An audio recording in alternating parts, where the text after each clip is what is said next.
Hello, everybody, and welcome to Stat Check episode 110, Trick or Tears Mid-Pariah Tier List. And that's not to say that this is a Pariah tier list that is mid, it is the middle of Pariah. That's why we call it that, but you can interpret it however you want. It may also be a mid-tier list. We can't promise it will be fun for you. Wouldn't the We middle do of hope Pariah so. be like January? Um, How do we want to mark if we're assuming middle that we're of on it? it's mid.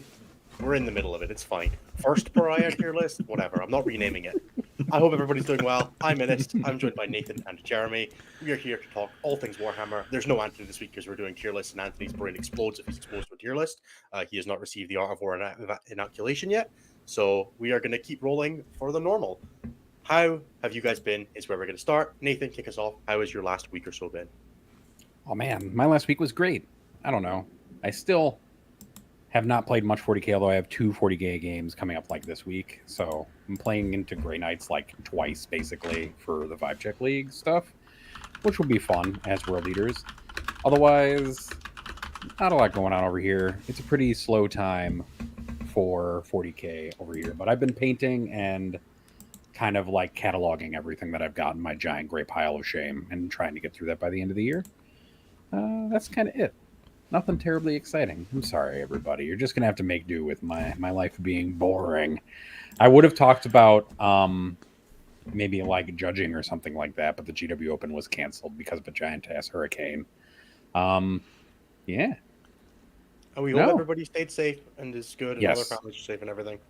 I feel like that was definitely implied. Nobody wanted a GW tournament to happen during a hurricane, and I hope you are all there okay. I mean, I think it would have been really funny for like 7 seconds. You're just like deploying, and you're like, "Well, that ruin's not there. I can see whatever I want." You get old school powering back for like 2 minutes. No, actually, all of the models that get blown away are just dead via gold. Yeah, the winner of the tournament turns out to be whoever came in with armor cast models. And my metal turrets would have been great. That or they would have just been projectites. Either's fine, as long as they dodge a little me. bit of B. Yeah, Jeremy, one day I'll fix that Ravener, just so you know. He's still in pieces. At some point, I'm just going to mail you a Ravener. That's fine, too. I'll take that. That's not a story I'm explaining on air. Jeremy, how about yourself? Doing all right. Had some rough news earlier today and last week, but pursuing. We find out who the new or old new captain of Team Canada is in about 2 hours, so that'll be interesting. Stressful. Is my audio off again? I'm going to turn you down a little bit more. I turned you off of auto adjust, and you're still a little bit louder than everyone else, I think. Let's go. Yes, everybody. We will address Jeremy's audio. Don't you worry. All right. That's fair. Do you want us to keep going for at least 2 hours so that you don't have to be like by yourself when the announcement goes live? It's fine. It's fine. We'll find out one way or the other. So, just a bit of context for anyone who's wondering, Team Canada is in the process of selecting their captain for the next year for their WTC team. There were 3 groups that put their names forward. There was Chris Haynes, who has been the captain since ever.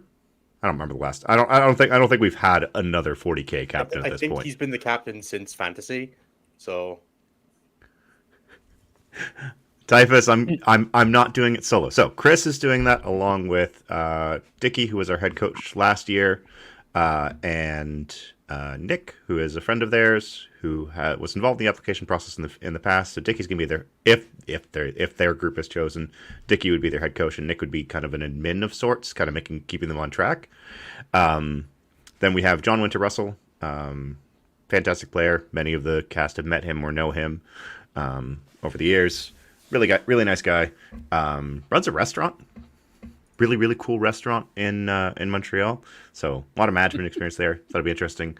And then as Typhus is now mourning my passing before we even know if I've gone, myself and Riley Trombley went for co-captaincy. Riley Trombley being a 2-year veteran of the WTC on Team Canada, and has been very instrumental to the team kind of building up and getting better at what we do. Results notwithstanding. So that's where we're at right now. And in a couple hours' time, we'll find out who it is that gets the lead. And whether Fingers I have crossed to lead for or follow, you, we or- will find out. Either way, I'll be involved. Fingers crossed for and against you, because I wouldn't wish that much work on my worst enemy, but also I hope you get what you want. The reality is I did most of that work in the last 2 years anyway, so... It's still stressful. Oh, I agree. That's why Riley's in here with me. I suckered him in. Fair play. As for myself, I had a weekend off. Holy shit. Dude, I can't believe I played a game with some friends. I painted some models. I've been painting the new Malstrain Gene Stealers from Necromunda to use as my Gene Stealer. Dude, they are sick. They are such nice models. I might go and grab one if we take a break. Why does Necromunda get all the coolest models? I don't know, but I desperately need to buy the new Malstrain Alpha as well. It's such a sick model, but it only came out like 2 days ago, and I looked at it on the gym. It was like order in 4 days. I'm like, I'm in Poland in 4 days. I can just order it in a week and then not know the difference. So I'm putting it off. How big are the Malstrains compared to the new Gene Stealer? They're kit? like a little bigger. They very clearly don't fit on a 32 mil base, but neither do the regular Gene Stealers, other than the fact that they have like the tiniest contact points of all time. So they're a The bit regular big. Gene Stealers are barrel monkeys. Malstrains are barrel monkeys. What's it matter? They're about the same height. They're maybe a little taller, but like they're close enough that I think everybody will be like, you're clearly using those because they're way cooler, not because you're trying to get an advantage. So That's I like think, not me like they wanting have- to grab those new Necromunda bikes for my Votan. dude, they are fucking sick models. They're so cool. The Squat Riders. I'm like, well, I own 6 of the regular ones. I'm like, well, if I could just buy 6 more of those, that's squad marking sorted.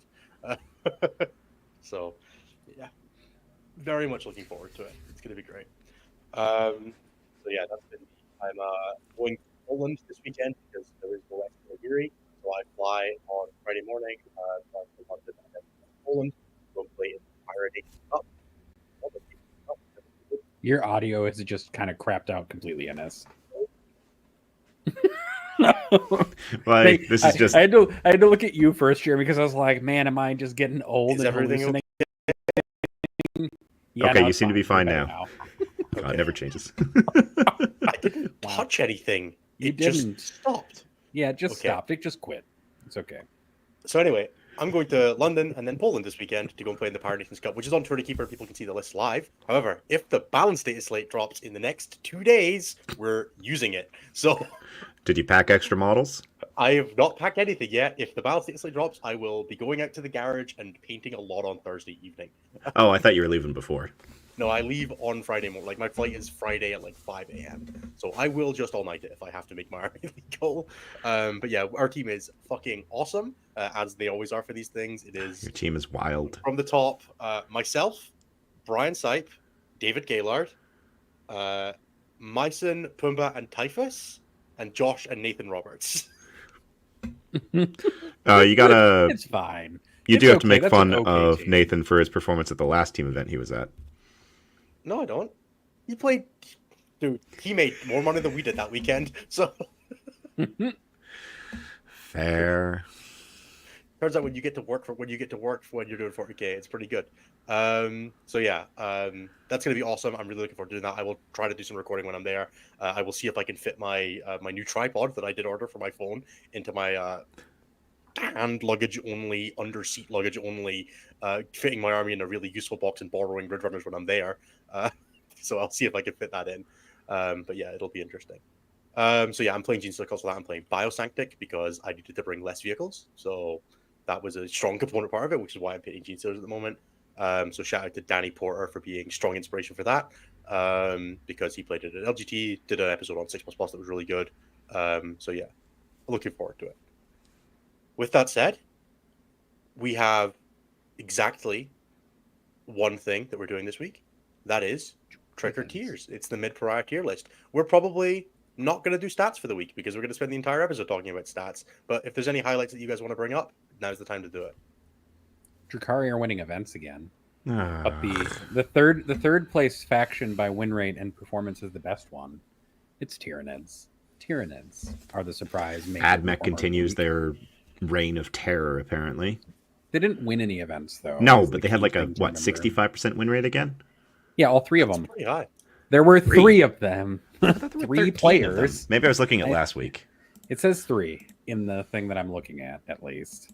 Oh, yeah, it is 3. Never mind. Okay. Yeah, let's not get too excited about Oh. 3 people. Look, I looked at the demon player numbers. Fair. which is only Um, 11 of them, so it doesn't make it much better. Otherwise, Space Marines are under Imperial agents, which will never not Oh, be a little don't bit do that to funny. me. And How? somehow, the 5 people who make up the 26 games got a 34.6% win rate, while Space Marines, with their 22 players, got a 28.7% win rate. Oh.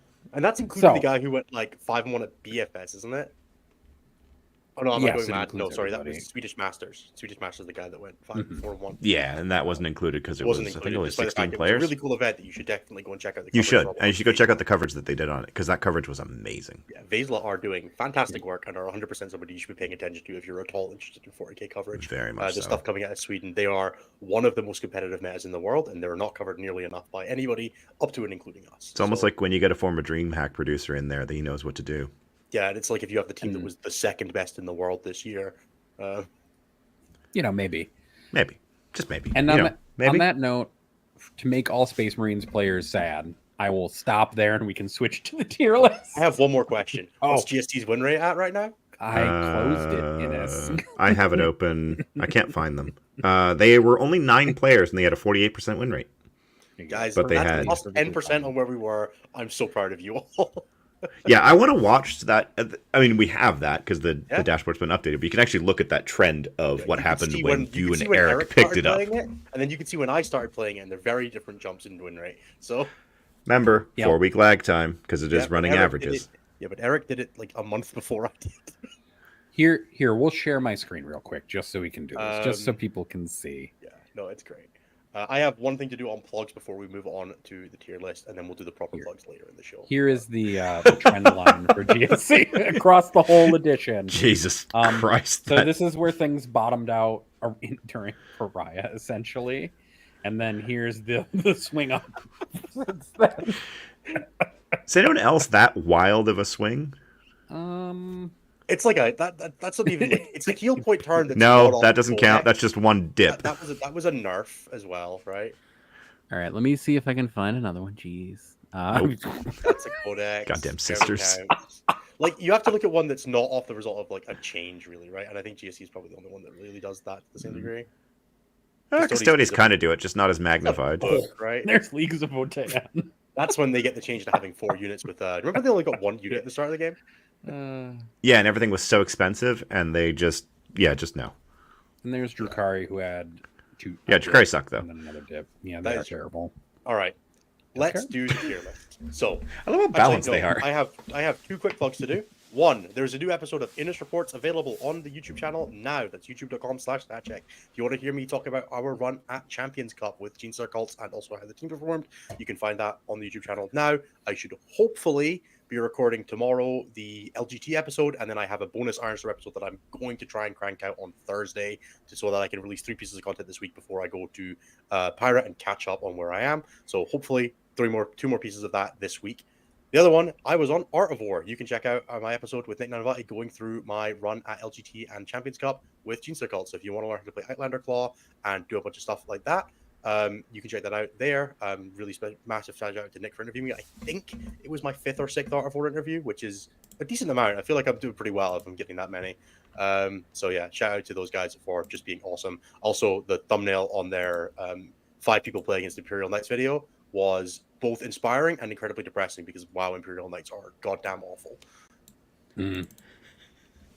Also, Right. you should put comments on Innis's videos with title suggestions for his show. Or just be nice to me. Like I The- feed the- on validation. The punnier, the better. Honestly. Yeah, absolutely. Okay, let's talk about the tier list. So, we have done 2 of these before. We are broadly trying to keep them as based on statistics as possible, with a small amount of weighting based on feelings within tiers. That's kind of how we approach it. We move this stuff based on feelings within tiers. We don't move stuff on tiers. Our tiers are based on 3 categories. They're based on the win rate of the faction. They are based on the overrepresentation of the faction, which is how much more represented they are in top 4s than in the average player population. The example we always use here, if there are 10% of the room is playing Imperial Knights and 5% of the top 5 of the top 4s are Imperial Knights, they have a 0.5 overrep. There are half as many as there should be if the faction was average. And then we have actual event wins as the final defining factor. You win more events, you're a better army. That's kind of the thing, and that's the only thing keeping CSM out of the literal dumpster.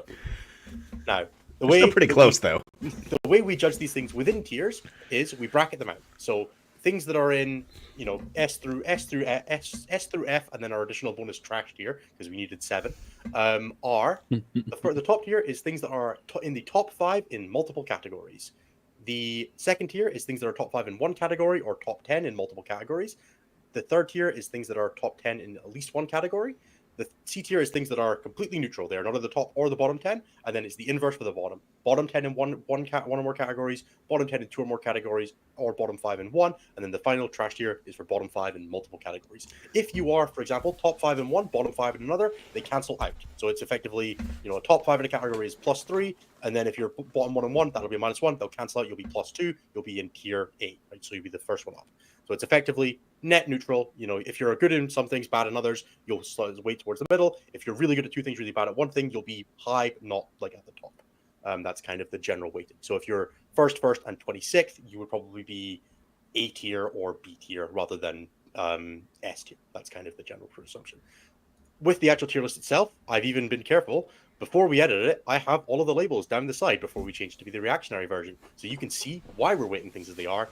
And as I said, we will be moving things within categories based on our personal feely wheelies, because that's the sole you gotta be objective in some way. That's the sole creative control we have over this thing. And I choose to believe that I'm smarter than the stats.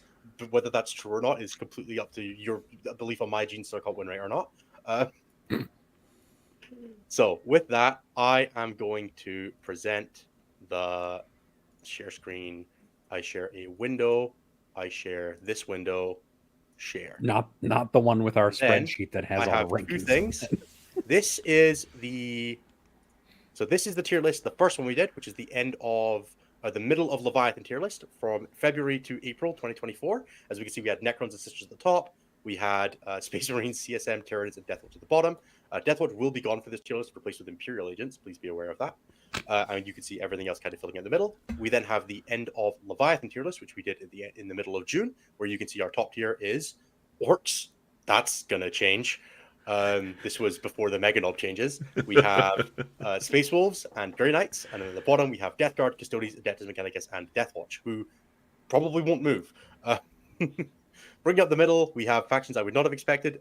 Genestealer Cults in B tier is a shocking one to me, sitting here and looking at it. I think that was because their overrep was really high, and they were just kind of average at everything else last time. Yeah, they were perfectly average. They weren't actually that. Yeah. We're gonna see that one move as well. So yeah, this is what we're comparing to. I will probably flash both up on screen towards the end so we can have a look at how the meta has changed. With that said, though, here is our brand new. We have all our categories before they're inflammatorily name changed, because it's just more fun this way. Do we want to start at the bottom of what I've got and go to the top, or do you want? I am good with you doing alphabetical order, whatever sparks joy for you. I like alphabetical. We could literally just do it in the order that they're down here as well. That would make life easier. Why don't we just start with Adeptus Mechanicus, because they're just right there. Yeah, we could do it in alphabetical order, then we could maybe even add timestamps or something, which we won't, but we could. Jesus, let me resort this real quick then. Damn. I need to make you do a bit more work. All right, so actually, first, according to this, is Adeptus Auroritas alphabetically. Yeah, because they're Adepta.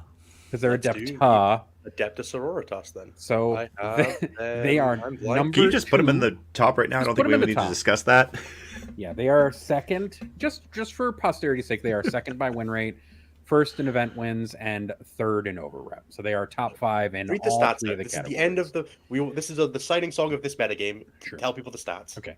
The win rate for Adeptus Auroritas is 56.52%. That puts them at the second for win rate.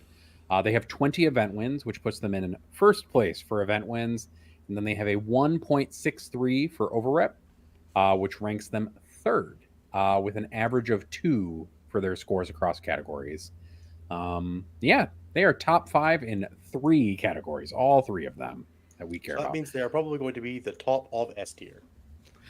Maybe. I don't think I would say that, but that's okay. There's a different faction that might. They're going to be near the top of S tier.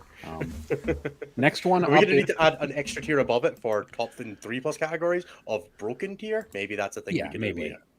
Yep. All right. So next up is Adeptus Custodes. Their win rate is 46.49%. So they are 20th.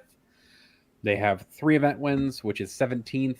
And then their over-rep is 0.468707, which puts them in 25th, or second from the last. So they are bottom 10 in all 3 categories. 2 and 5, right? Yeah. 22nd or below is bottom 5. So Yep. Yeah, Custodes not feeling great. I'm surprised by this. I have found Custodes to be genuinely fairly solid. A lot of that's team play, but Custodes performed really well for Team Poland at WC. We were pretty happy with them. The WA changes, making it so that their shield host thing isn't a WA anymore. It's just always on crit 5s. They felt good to play. And I don't know how much personally I feel like this is a faction abandonment, the kind of thing, where if people were just playing Custodes, they would probably be doing well with them, but there were just no top players playing them right now. And I think that's a shame, because they're a kind of cool army. And I'm kind of tempted to like jam them for an RTT and just kind of get a feel for them again, because I can't imagine 18 Veritari. Like, I don't see anybody playing 18 Veritari. I'm sure there's a reason, but I can't imagine it, because I would, brick myself playing against it. But it is definitely competitive. The problem is 18 Veritari is half your army. Great. Do you know what it does? Is it rapid ingress? I can rapid ingress half my army and charge them all. True. The next you're one. You're probably right. I'm sure you're right. It just feels wrong to me. Oh, it definitely feels wrong, and it definitely, like, when you see the sideboard and it's just 18 jump pack Custodes models waiting to murder everything, you go, that's a problem. Then you play into it and you realize it's not actually that scary. I keep getting charged by them and not having fun with it, but your Gene Stealer cult problems. I was playing Ironstorm. It was still not fun. Yeah, they do butcher Marines. All right, who we got next? Adeptus Mechanicus is next. Their win rate is 51.04%, which puts them in 10th. They have 4 event wins, which puts them in 15th. And then they have an over-rep of 1.33442, which puts them at 6th for over-rep. So 2 categories in top 10. Correct. Admech doing just fine, I think. Also, I just noticed the Jimmy Eat World category. Yeah, it's the middle. Were you alive when that song came out? Probably not. me and Jeremy flinch inside at the psychic damage caused by Innis being a young man. Yes. Do you want me to Google it? I will. Oh, no. Let's save that for the questions. We're just gonna skip over to Eldari. It was 2001. I was 5. It's fine. You were 5. Great. Probably. I might have been. All right. Depends. Okay. Yeah. For those of us who are in high. Genuinely the same thing. Competitive abandonment, but they are a good army. They are genuinely strong. I've played against them recently. They shoot really hard. They have decent survivability, good scoring, just expensive to play, difficult to get on the table. They made top 8 at LGT. Siegler was playing them with DreamHack. They were in some well-performing WC lists. Like, keep an eye on this army. It is genuinely better than it looks. Yep. They're, like I said, they're overall solid. It's just painful to hobby up that many of them. And I think people really overestimate how much damage they do to, like, 1 billion by, like, stealth warriors with 2 wounds. Yeah. Especially when you have an on-demand 5-up Feel No Pain. If you're playing Hunter Cohort, it's kind of scary. Yep. And random battle shocks are really annoying if you're playing against Rad Zone. So, yes. Not wrong. Next all right. is Who's up next? Eldari. Our elves are at 49.11% for win rate, which puts them at 18th. They have 4 event wins that puts them at 15th, and then their over-up is 0.847749, which puts them at 18th.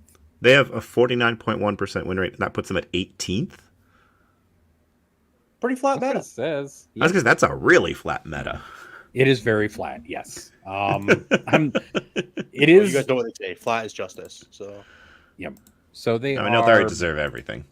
They are bottom 10 in all of their, in 2 categories. Jesus. They're bottom 10 in 2 in categories. 2 categories. Mental. I can't believe Eldar might deserve buffs for the first time this edition. Stick. No, not allowed.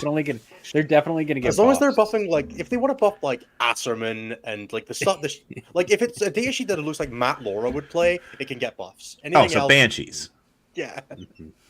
Man, how the Eldar have fallen with a better title for this show. I won't lie. Yeah. Dang. Astra Militarum is next. They have a 51.47 win rate, which puts them at 8th. 13 event wins, which puts them at 3rd. And then 1.037721 for over-rep, which puts them at 10th. So they are... That is way too many. Solidly A tier. And one category in the top 5 and 2 in the top 10. Solidly top of A tier for me. I think Guard with Aquilons might have a reasonable argument for being the best army in the game now. Don't remind me those exist. Yeah, I could very reasonably see that being the truth after, after the, we get into a state. If this metagame was to continue, David Gaylord this weekend for Pariah is playing 30 in his guard list, and it's not because they're bad. That data sheet is messed up. If you've never had something rapid ingress in front of your charge target and shoot you, it's.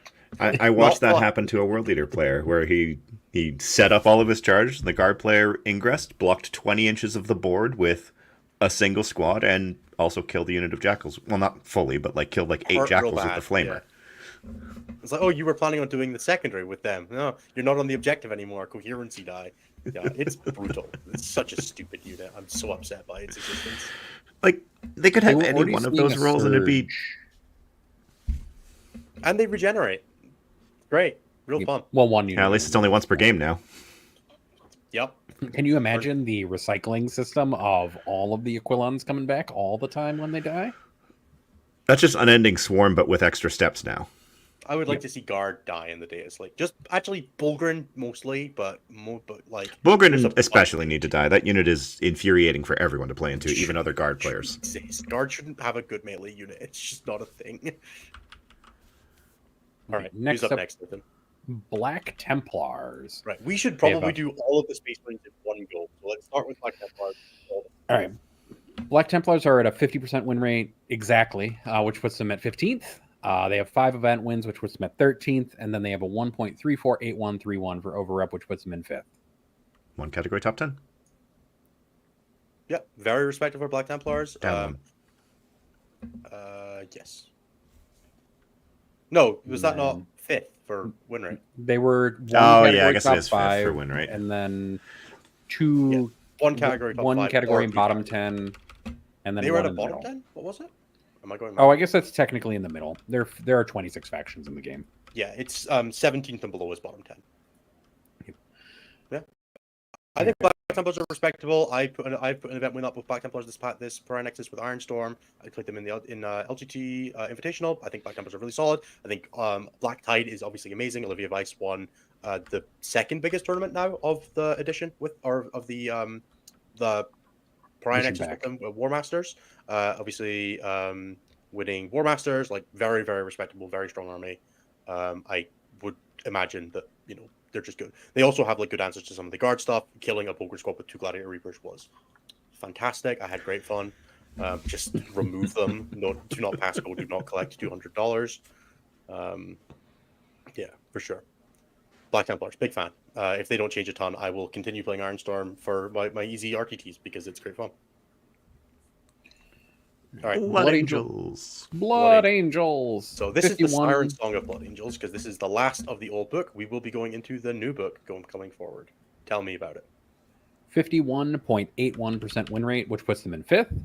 10 event wins, which puts them in 6th. And an overrep of 1.22865, which puts them in 9th. All categories in the top 10, one of the top 5. That puts them solidly, Yep. I would say, above Black Templars on average for the pack. Yep.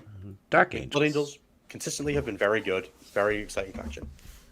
They're very, I say unexciting. They've very consistently been as good as they were, but people have learned to play against them and they no longer hit the heights of the original Sons of Sanguinae, but still just great. We've seen Borgia from one of the, I want to say Spain, but I'm not 100% convinced with that. Really sorry if you're not from Spain, Borgia. Doing really well with the Gladius Black Templars Blood Angels version as well. On top of all of the standard Sons of Sanguinae stuff, they were everywhere at WTC. Did really well in War Masters in the hands of the Greek player, I want to say. Just really great faction. Yep. Next up is Dark Angels. They have a 49.33% win rate, which puts them in 17th. 9 event wins, which put them in 7th, and then a overrep of 1.174592, which also puts them in 7th there. So 2 categories top 10, 1 bottom 10 puts them solidly in what we'll be calling B tier. They are not exceptional. They're really good at playing close games. They definitely lose a lot more than I thought they would, and I'm surprised they've not really been putting up any really big numbers. There were none did particularly well at LGT. I think 1 got knocked out in the round 6, played by Pierre Hughes Dale. But yeah, not much past that. It feels like they're quite terrain dependent as well. UKTC terrain is particularly not great for them. They didn't do amazingly at LGT. Like I played them to 5-1 at War Masters. Lennon's been crashing, events over with them in the US, but they're also, I think, fairly highly played and vulnerable to just like getting run over. Someone was saying the stats today that 85% of Dark Angels players are playing Gladius right now, though, which is not shocking to me. Yep. I think it's like 83% over the course of the Pariah so far. Yeah. Willow also shouts out all losing to Necrons is rough. They have a particularly tough matchup into Silent King, who is very popular right now in the UK. Yeah, the I don't hyper know thick if list that's just definitely ruins growing them. elsewhere, right? Yeah. But yeah, Dark Angels, good army, but they're very fair, and that can be a very exploitable thing in tournament play when you're popular as well. Yep. Generic Space Marines are up next. Generic Space Marines have a 39.57% win rate, which puts them in 25th. So they're not the worst faction by win rate, but they are the second. They have 3 event wins, which puts them in 17th. And then their over-up is 0.547703, which puts them in 24th. So they are in the bottom 5 in 2 categories. Are they better or worse than Custodes? Worse. They are worse than Custodes. Custodes were bottom 5 in all 3, right? Were they? Were they? Like No, mathematically? Custodes are not. They're 17th in. They're tied. Oh, they're tied. For event wins, but Space Marines are worse in their other 2 categories. So Space Marines are worse than Custodes. Anthony, I'm not saying that the Death Knight datasheet is fair. However, I will argue that the play pattern of Dark Angels is a fair play pattern. The datasheets that make it up are stupid. Eradicators are dumb. Fire Discipline is a mistake. But the overall result is still an army that is reasonably honest about what it's doing. Even if it's kicking you in the shins and stabbing you with a knife while it's doing it, it's still being like, hey, I'm going to rob you, and then walking up. Anthony just doesn't like an army that's better in combat than he is. Only because it's -1 damage on most of its like important melee data sheets, let's be honest. Yeah, Space Marines, I think, are a faction that isn't as bad as these stats say. There's just no reason to play them. And that is one of the big contributing factors. Unless you are exactly playing Ultramarines or Salamanders, who have reasonably competitive, unique data sheets, you are always just better playing a sub-faction. If you're going to play Gladiators and you want to play Ironstorm, there's no reason not to play Black Templars unless you really can't find the 50 points. If you want to play just Gladius, whatever character you have, Azrael is better than him. So you just play Dark Angels. And that results in like a siphoning of the stats that probably should be here, because the only people who are doing this are people who are playing it for fun, or are not taking it seriously, or don't know better, and that results in just a lower win rate by average. I think they are not as bad as this says, but they probably do need some amount of help. It's just, how do you help them without kicking it up to these factions that we have in what we're going to be calling A tier that will get the same benefits, right? That makes it very Let them take more points if they don't have any named characters. I say army-wide -1 damage if you play Mono Space Marines and don't include any special characters. I was gonna say make all the supplements only be able to take their special units in if they're taking their supplement attachments. Nah, that's boring. That's I want to actually buff like normal Space Marines. You play no subchapter, you get the special rule, army-wide -1 damage. It'll be great fun. No, they get Old Oath back. That's so boring. They get AOC always on. That's what I was gonna say. Old Oaths and Bring it always back. on AOC.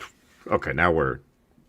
Would that actually do it? They get rotating doctrines, old AOC, +1 attack on the charge. We're just gonna keep Both are adding discipline, let's go. That at one point is the thing that they did have. Those were all the buffs that they gained in 8th edition when they were terrible and kept getting buffed. It was insane. God, loved it. All right. What's up? Space Wolves. 3 wolves howling at the moon, also known as Space Wolves. 55.6% for win rate, which puts them in 4th for win rate. They have 9 event wins, which puts them in 7th. And then they have a 1.635071 for overrep, which is 2nd best. Pretty good. They're Wolf pretty Jail good. is as real as we made it out not to be. They are top 5 in 2 categories. Who'd have thought? Space Wolves, good. Run at you real hard. People are getting better at playing it, and it's becoming harder. Thunderwolf Cav is a dumb data sheet. And people started running like Vindicators in their lists, and that helped. Army can now shoot you too. Oh no, Vindicators are Vindicators good, guys? Does that sound... At their current price point, probably, because we're seeing them everywhere. Vindicators are so good that Sisters players are running Exorcists to be Vindicators. One less shot, no blast, but yeah. But they do advance and shoot quite nicely. They do. Yeah, Wolves, All right. really good.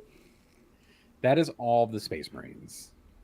That is all the Space Marines. Yeah, I think because it is Death Watch very don't exist notable anymore. We can that put we them put below the purple. every single Space Marine faction above half, except Vanilla for Space Marines.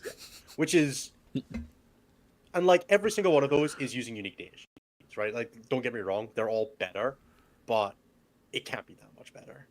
It's not 20% win rate difference. No, it's probably like 10. Yeah.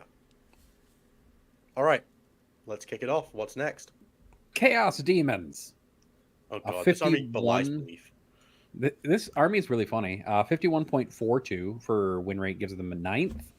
2 event wins, which puts them in 22nd, and a 0.766 784 for overrep, which puts them in 20th. So they're bottom 5 in A category, top 10 in like A category, and then in the middle in another category. I would put them right next to Eldari then. Like here? Yep. So it was one top 10, one bottom 5. And then 1 in the middle, yeah. Yeah, there seems fine. Yep. It's like +1, -2, +1, -2, and then the middle. Yeah. Demons, their win rate's fine. They just don't convert, like, at all.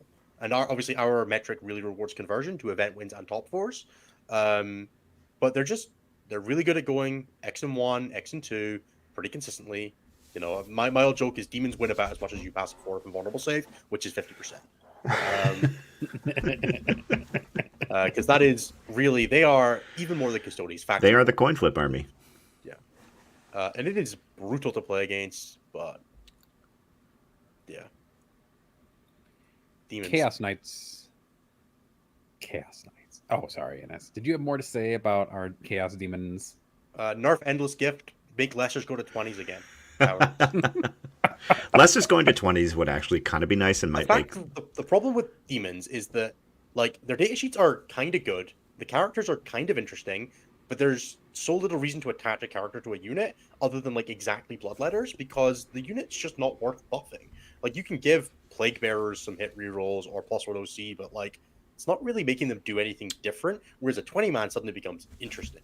What's the Bloodletter leader again?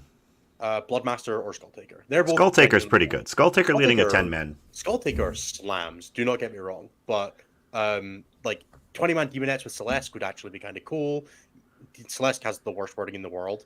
Celeste has the best wording in the world. I don't know what you're talking about. Yeah, it was really, really sad having to explain to Liam how this works. He's like, "Oh yeah, you run Celeste to kill vehicles," and I'm like, "You know, Celeste's devastating wounds only works on successful wound rolls of 5+. It doesn't work on any wound roll of 5+. So her dev wounds only works against things that are toughness 6 or lower, or lower than toughness 7 or lower. It's so toughness 5 or lower, isn't it? Because they're are they not strength 4? No, Demonettes are only strength 3. I'm fairly certain Demonettes are 4/1/1. Maybe they are. Either way, it doesn't work the way that a lot of demon players want it to work. Or play it as, let's be honest. That too, but we won't go. I like to give 4/1/1. I was not wrong. Oh, okay. All right. All right. What's next? Chaos Knights. A 45.11% win rate, which puts them in 23rd. 1 event win, which puts them in 24th. And a 0.205029 overrep, which is last. They are bottom 5 in all 3 categories. They are worse than Space Marines. Christ. Part of me wonders how much that is that there are just a lot of Chaos Knight players. They're a very intro, easy army to play. I think a big part of that... But they're not that. I think a big part of the issue actually is that they got really used at the beginning of the edition to being able to take cheap demon allies and kind of exploit the lone ups and whatnot, and they can't do that now, and they're still kind of struggling to figure out what will work for them when you just put 13 war dogs on the table and go. Or they're just bored of running 13 war dogs and they're experimenting with the dumb shit. I find them incredibly stressful to play against, more than most other armies. Oh, 100%.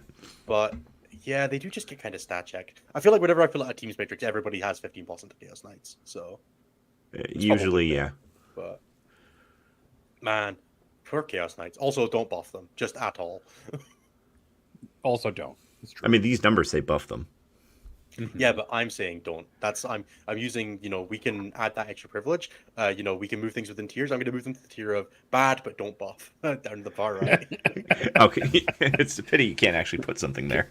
The next faction is my favorite faction of this stats ranking system, and it's Chaos Space Marines. Chaos Space Marines have a 46.27% win rate, which puts them in 21st, but they have 15 event wins, which puts them in second for event wins. So that's plus But one top 5, one bottom 10. Here. Then they have 0.977 for overrep, which puts them in 15th, which puts them in Which is the in the middle. top, So puts which them puts there. them in the middle. Yeah, Next it to basically Dark puts them there, right next to Dark Angels. +2, -1. That seems fine. I think CSM are a bit of a finesse army. If you're good with them, you're good with them. If you're bad with them, it's really easy to write a dog water Chaos Space Marine list. Oh, speaking of Vindicators, I am fed up with every single Vindicator that activates into me from Chaos Knights scoring 10 wounds. I have never seen a Chaos Predator that doesn't roll at least 1/6 on the last cannon every turn. CK do have one event win, I Goran, think yes. every faction except Orcs has an event win this pack. And Imperial Agent. Yes. Orcs are the only faction that's a real faction that doesn't have an event win. Imperial Agents aren't a real faction until they get more than like ACDC one hand worth are of players. genuinely broken. I think Legionnaires are probably a touch too cheap. And if rubrics could go up to like 130 so that you can't bring 4 squads in Renegade Raiders, I'd really appreciate it. Pain Celestine, I was talking about Chaos Space Marines. Yeah. Next up is Death Guard. They have a 49.41% win rate, which is 16th. They have 3 event wins, which is 17th, and then a 0.923689, which puts them in 16th for overrep. So they're perfectly average. They are 16, the middle. 16 and 17. They're like 4 below the middle. They're slightly in the bottom 10, 1 in the bottom 10. Yep. I think that seems... No, I want them in the middle. They're not in the middle, though. They have a category. They're 1 in the bottom 10. It's true. Stick to our Fair rules, enough. Jeremy. They are top of the bottom, I would say. Okay, They're the best bad faction in the game. deal. But remember, right. Mortarian's the best data sheet in the game. Mortarian, well, best he in has the gone game. in. So Next up is the faction that will make Anthony the maddest, which is Drukhari. They have a 56% win rate, which What is the fuck? third. They have 11 event wins, which is fifth, and then they have an overrep of 1.516529, which is fourth. So they are top 5 in all 3 categories. Are they above Space Wolves? Let me double check. Space Wolves, yes, they are above Space Wolves. I was gonna say they sound that those numbers sounded like they were above in the aggregate, They but have below an Sisters. average.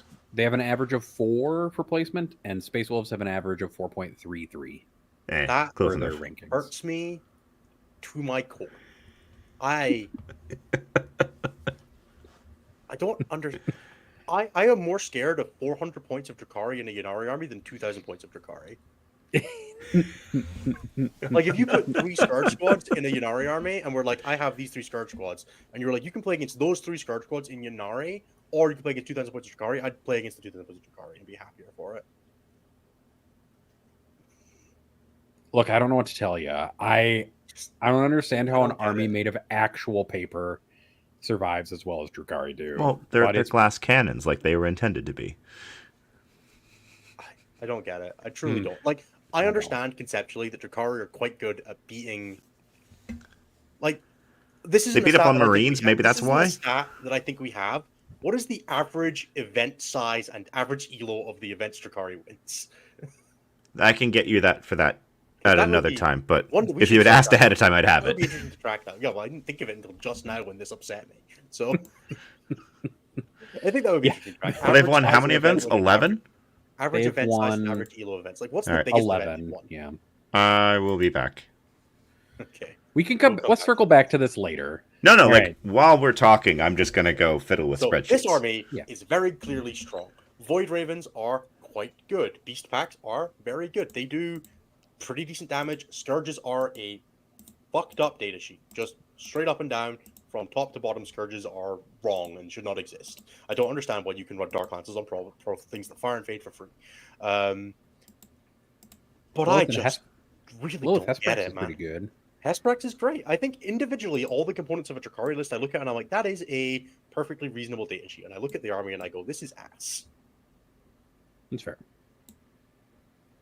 It doesn't work for me. I am hoping that we're going to say that the average event size and the biggest event win for Drakari are both small events, like no bigger than 80, and I'll feel better about it being like them pub stomping in smaller tournaments. But I'm sure Jeremy's going to be like, yeah, so they won this 170 person tournament with an average elo of 1850, and I'm going to be like, what the fuck is going on? Because I am as confused as Anthony about this faction.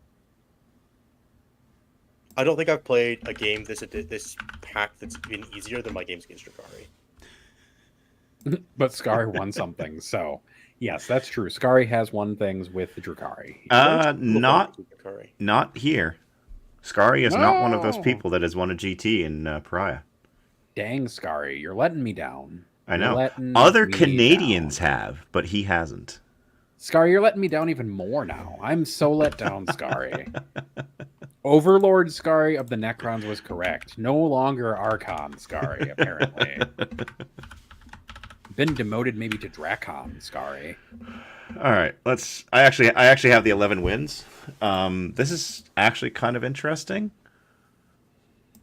Give me a second. I'm gonna have to break something and not crash my computer when I do this. So the first event, we're just gonna go through it because they only had 11 wins.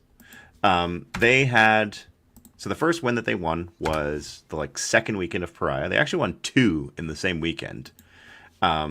Which was Bemble Clash number 10, which was in Germany, and it had an average elo of 1560.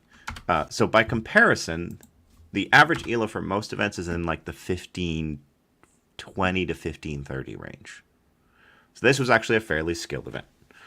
The same weekend, they won GT Tormenta de Hostias in Spain, which had a 1522 average elo. Then 2 weeks later, they won the Saskatchewan Open 2024. That's the one Canadian that has done this. It was won by Anthony Richardson. I'm assuming he's Canadian. And it had an average elo of 1509 because Riley wasn't there. Jeremy, this is going to take 40 minutes if you read out like this. Yeah. Basically, what it comes down to is they've won 2 high elo game events, and all the rest are average or below average. Okay. And all of the events that I'm looking at are 40 to 50 people. Okay, that fits with my thesis. Drakari are good at winning small events and fall apart the tougher and more. But that doesn't explain their win rate. That's perfectly. No, we have got demons down there sitting on a 50% win rate. Anything can win. Fair enough. Fair enough. I would be more than okay if you just told me that Drakari are a 3-2 pub stomper army, and I think that those stats for me work as saying that, and I can justify that in my head, and it makes me feel better, even if it's not strictly true. Fair enough. I won't disagree with that. The next faction. That's fine as long as I can feel better about the stat. I'm okay. As we know. Speaking of feeling better, the next faction in us will make you feel amazing. It's Gene Stealer Cults. Hi, Gene Stealer Cults. With a 46.21% win rate, they are 22nd for win rate. They have 3 event wins, which puts them in 17th, and a 1.028387 for over rep, which puts them in 12th. So they are bottom 5 in a category, bottom 10 in a category, and then in the middle for one category. Yeah, that's okay. Give buffs. I need them desperately, please. Make my army stronger. Oh no. For all the idea that can I just point out right now that those 2 armies sitting right next to each other right now, funny, isn't it? If we were having this discussion a year ago, they were at the top. Yeah. I think Gene Stealer Cults are perhaps picked the best possible time to get a bit better, because their average stats across the pack are kind of terrible, but they are clearly not that bad, and they did receive the buff with Cult Ambush that is not included in all of this stats. What was that buff again? That you can use, that you can put Cult Ambush in Deep Strike? The Cult Ambush Deep Strike recursion. Yeah, it's just much cute. faster when they come back now. It is quite good. I'm not disagreeing here. Yeah, it was a good, fundamentally, I would call that, if you're going to make a target change in the army, the best one they could have done, other than changing, the actual, regeneration mechanic to be not random, but, as a general rule of thumb, making the army faster and, more, feel better was a good change. I like it. They're stronger than this. Just, they are. I would probably have them somewhere around here if I was, objectivelying it. Yeah. But their stats definitely don't say that, and they are a tough army to play. And I think that's part of the problem with both of those armies that are there right now is that they went from being like genuinely overpowered to now being more finesse armies. Yeah, I think so on Art of War today, they actually made a really good point about Eldar, where Eldar haven't changed in 6 months, and everybody's played against the exact Eldar army that everybody plays now, except the Yinkarn teleported every turn, and they had a Wraith Knight on top of that because the points were so much cheaper. And everybody learned to play against it then, and they've not really changed at all since then. So everybody just everybody's played against Eldar, and they know how your army plays, how your dog would play your army, and like exactly what you're going to do with every single one of your miracle decks. GSC are different, and I don't think it matters that much if you played against them or not, because they are just fundamentally playing good Warhammer, but they are also benefiting from nobody having a ton of experience in them, which does help as well. Yeah, I'd agree. All right. Next up is Grey Knights. They have a 50.63 for win rate, which puts them at 11th. They have 3 event wins, which puts them in 17th, and then they have a 1.035445 for overrep, which puts them in 11th. So they are mid. I think category bottom 10. They have 1 category in the bottom 10. Yes, they are better than in the mid. I am confident with saying that I think Grey Knights are better than Guard. I am again slightly baffled by those stats. I think Grey Knights are just kind of, again, it feels wrong to say it given how they play, but just a little too fair. Dread Knights are fairly appropriately costed now. They are expensive and fragile for what they are, like model wise, in terms of what they need to do for the army. And Terminators are low output comparatively to other things in their point range, while not being low output, which does mean they are a fairly low activation army that doesn't have a lot of stuff. Imperial agents keep getting worse in terms of their ability to be allied, which hurts Grey Knights, and that does meaningfully impact this army at the top level. I think they're still really good, and I would say they're very good in like sort of teams, but in singles specifically, I think this makes sense. I do not see Grey Knights winning things. It feels like they just kind of bounce into an army that they just don't play well into, and you can build them right, but like Harpster was playing double Grandmaster Terminators build and still bounced off Deathwing Knights with double ignore modifier Grey Knight squads because it just doesn't do that much damage. Yep. That's fair. Yeah. Imperial Agents. They have a 37.05% win rate, which puts them in last place. They have no event wins, which also puts them in tied for last place. And then they have a 0.706457 for overrep, which also puts them close to the bottom in 22nd. Yeah, look, they're going at the bottom. They might be better than Chaos Knights. They average the same for ranking, so they're actually just as bad as Chaos Knights. But still worse than Marines? Because they have a 24.33 for Imperial Agents, and Space Marines have a 22. Their overrep, however, is they have one top higher. 4. Yep, but it is 3.5 times higher than Chaos Knights. I'm not saying you're wrong, but I am. Yeah, and Chaos Knights have like 30 times as many players. Cool. I am okay putting them at the bottom. I think. Yeah, they're amazing allies. However, I do have a proposition for you. Okay, and chat, I want you to be cool about this. Okay, I think they're better. They're worse than Chaos Knights, but I am going to put Chaos Knights above them because just think about the Reddit comments. All right, just think about the engagement, guys. Chat, level with me here. Can you blame me? No. Or are we going to be cool with this? They do average the same rank, so you could put them on top of Chaos Knights, and it's fine. It's mathematically and statistically accurate. Chat, be cool. All right? Hey, let's put it this way. They're both better off as allies than actual armies. Oh, brutal. Brutal. The stats show it. It's true. All right, next up is Imperial Knights. They have a 50.34% win rate, so that's 13th. They have 2 event wins, which puts them in 22nd, and then a 0.74878 for overrep, which puts them in 21st. So they are bottom 5 in 2 categories. 21st is not bottom 5; it is bottom 6. It's fair, fine. Doesn't really matter because they are still like they're at the bottom of the category above it. I would put them only because they're above Eldari, though. I think there is. I think Are they above Eldari? That seems They are wrong. not. Their average ranking is 18.66666667. Nathan, please stop doing that. No. It's hurting me so much. Eldari is. I lasted an hour of you doing that, and it's just like, please no. Look, if you were gonna read out every single one of those event names and winners, I you could stopped. put up to- I stopped. Stop on me telling you to. I'm doing I know. this just to torture people who care about significant figures, really, for the math portion of Look, this. you're gonna be an insignificant figure after this tournament. What? This tier. I already am. It's true, so I'm saying that. We'll find out if you're an insignificant figure at 1 a.m. UK time. Actually, Next up is Leagues of Votan, and this is where I will stop doing over up to the 12th figure. They have a 50.43% win rate, though, which puts them in 12th. They have 5 event wins, which puts them at 13th, and then a 1.13 for overrep, which puts them at 8th. fuck. They were so close to the middle. We're so close. We're so close. To So perfection. close.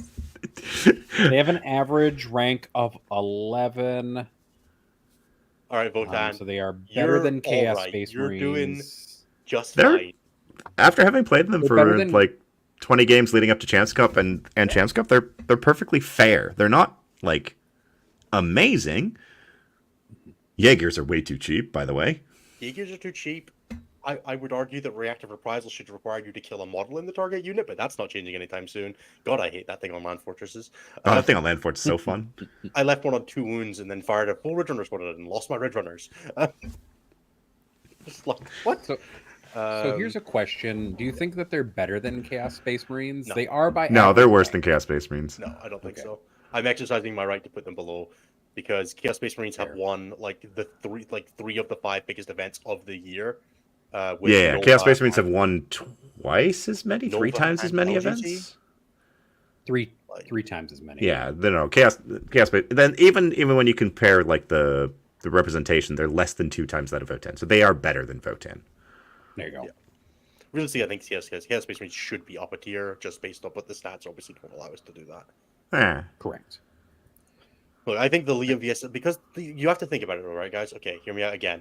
Liam VSL is about this tall, so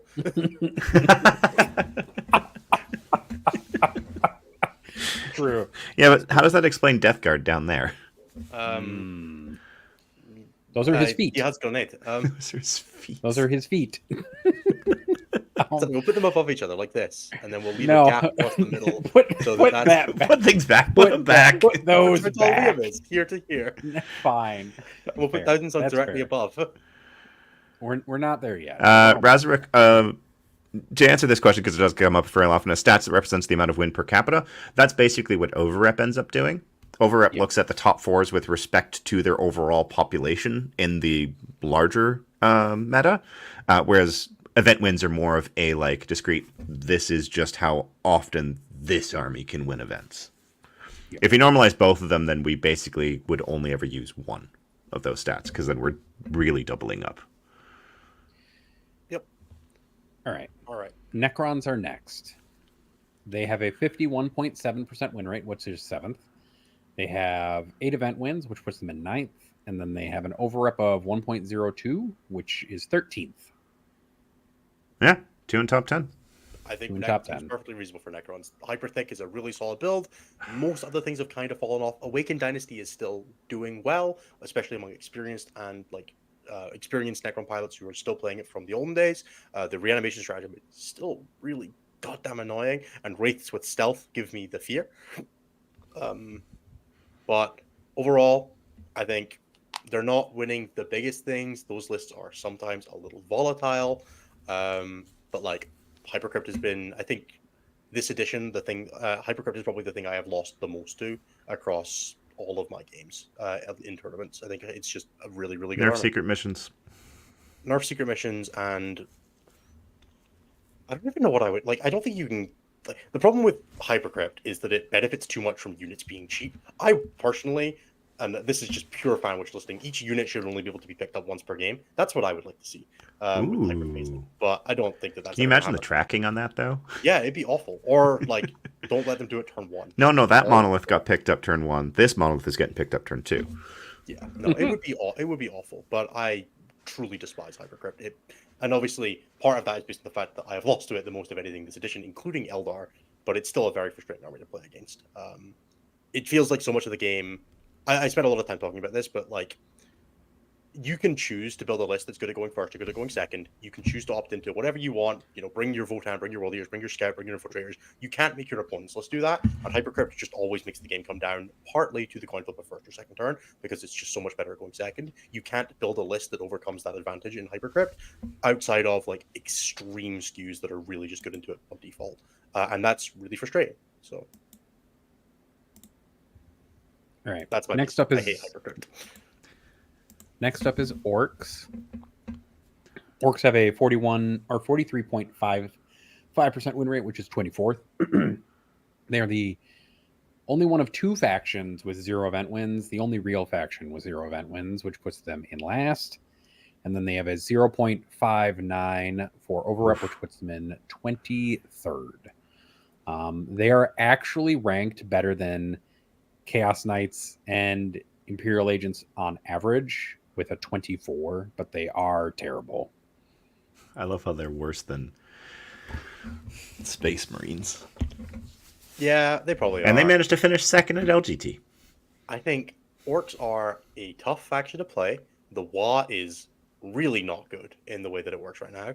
And probably are hard to fix with point changes because it just pushes the army back to being way too much stuff. And that's difficult to play against. I think Orcs are a really difficult army to balance, and I'm excited to see how they try. But yeah, they kind of suck. I generally don't feel very warm when I pair Orcs right now. I'm sure if I paired Brian, but that's more pairing Brian than pairing Orcs. That's fair. Even Yeah, Ben doesn't play them anymore, man. I see you, Ben. I don't know if you've been in chat today, but I see you, Ben. Even Orc Abandoner. Seth the Mad Doc doesn't play them anymore, and Even he Lucas has is the playing Mad Space Doc. Lucas is playing Space Wolves. Wow. Ben is playing Guard still. Actually, Eldar? Lucas did get excited earlier when we suggested that Orcs and CK would get buffed. That's true, but I also see Lucas out there playing Vindicator Space Wolves right now. So, like, let's be honest. Oh, I know. He's more active in the non-Codex Marine chat than in the Orc chat in our Discord. To be fair, though, I think Lucas might just have PTSD from WTC. So He Yes, did so Ben well a year McJurk. ago. And yes, Ben Lucas McJurk, played you them should be. Lucas played them like 2 months ago, dude. WTC. He played Green Tide. Don't look at how they did this time. WTC is not real. Sorry.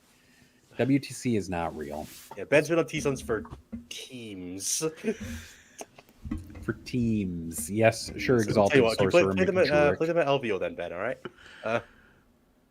All right, who's next? Tau. Tau are next. They have a 47.92% win rate, which is 19th. They have 7 event wins, which is 11th. And then they have a 0.81 for overrep, which is 19th. So they are bottom 10 in 2 categories. Yep. And top 10 in 1. Grabbed the wrong thing. Oh, my mouse is having a fit. So they're I net have bottom Tau, like- 1. They're net bottom 10 in Yeah? 1 category. Yeah. Was it only one? No, there were 2 in bottom. Well, 10, because they have a top 10 in 1 category as well. No, What's their top 10? 11th is not top 10. Oh, not Nathan. I don't know how to Nathan's explain brain that to you, but Don't worry about it. Nathan's brain no worky occasionally. It's okay. It's true. We've all demonstrated in this episode our inability to figure out what a top 5 and top 10 is. Same with bottoms. At least- literally, I have it written down on a bit of paper right there. Thank you. So that's the only reason Ennis has been able to do this right. It's okay.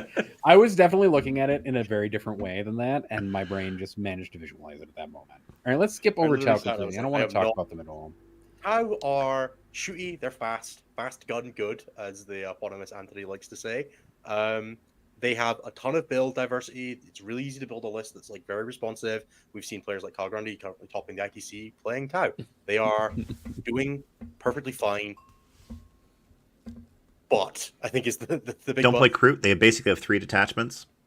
Yeah, and even those Tau lists, they are still fragile shooting lists that are very one-dimensional in their approach to doing damage, which Really does don't result like getting touched. in a list like Riptide. If you play like a Ret Cadre list, it doesn't actually care that much because like everything in that army falls back and shoots. But that is not every version of Tau. Yeah, and like I think Monka is really good, but Pariah Nexus is not that kind to Monka. I found It really, No. really, really doesn't want It's you really to play kind of Lego. Cayenne, though. Yeah, but it's kind of one of those things, though. Like, again, right? Kaoyun's really good at the late game. But does it matter if you're going to win in the late game going second anyway? True. And And also if the you army have then play, needs to and then get if you there. go first and have to apply pressure, like Kaoyun's not great at that. So it's like, is Kaoyun doubling down on advantages that already exist, etc., etc.? But like we saw, Grundy doing really well with it. Lewis Smith made top 10 at LGT with the Tiger Shark. Obviously, you guys took a Tiger Shark to WTC. Like they're clearly a good army, but I think they have their weaknesses, and they are fairly exploitable, and they are a difficult army to play again, which will always push them down. So the question then is, should everyone just be playing Ret Cadre? I'd really like Rat Cadre. I'm really tempted to buy 3 of the Christmas boxes and start playing Tau. Not gonna lie. They 'Cause do that have great Christmas box, models. just like buy 3 of them, and that's a Tau army more or less. Once you buy like some suits. Yeah. So, Yeah. that does sound kind of fun. That is, yeah, that's actually really good. You get 3 broadsides, 3 reptides, 3 ghost kills, 3 commanders. You buy 3 boxes of crisis suits, 3 boxes of stealth teams, and like a box of pathfinders, and you've got a Rat Cadre army. That's pretty good. And I'm kind of tempted. There you go. Paint them up in the Kelshan style with the black and yellow. Do the Wiz Khalifa style. That'd be great. Solid. All right. All right. Shall Next up is Thousand Suns. I want to leave T-Suns for last. Let's leave. Okay. All right. Fine. Tyranids. Tyranids. 50.12% win rate for 14th. Any army is middleman. 8 event wins, which is 9th. And then a 0.98 for overrep, which is 14th. Fuck. That is like, I don't know what you want. That is pretty middle. That is like, Yeah, but they have one No. top 10. They do have one Definitionally top not 10. middle. they have one top 10 category, but they like are very middle in everything. Jimmy ain't gonna eat today, it seems. Jimmy No. eat nothing. We're just gonna eliminate that category and get an actual tier list Nope, that makes sense. I am genuinely leaving it there with there being nothing in C tier because what it represents is a stratified meta of haves and have-nots. You're not wrong there. Yeah. So, which I don't even necessarily think how I would have described this meta, but looking at it now, it kind of feels like it. I think Tyranids are completely fine in the same way Votan. They have multiple builds. They're strong with finesse. There are some really good things you can do with them. You know, you've got like I've won a GT with them this pack playing Vanguard. I took them to WTC. Clearly not upset with them, but they're not broken. They're not doing anything unique. What are you guys laughing at? I'm very laughing at self-conscious World all of a Eaters. sudden. That's all. Cool, I'm that's laughing fine. at I was World feeling Eaters very self-conscious numbers. all of a sudden because nobody was speaking. I'm letting you talk. I know. They are fine, right? They just won an event in Sweden last weekend. Like they're clearly doing things. They won just fine. BFS this weekend. They won BFS. Yeah, like Sampo's been crushing it with double Norn Nexus. I really need to paint a second Norn. That is so cool. I'm The model is rad. I've got my Double team event Norn. in December again with the stud check team in Scotland, where I am probably going to reprise the 4 Norns list from last year in some Oh, capacity God. because it was so much fun. I love it. So yeah, very much.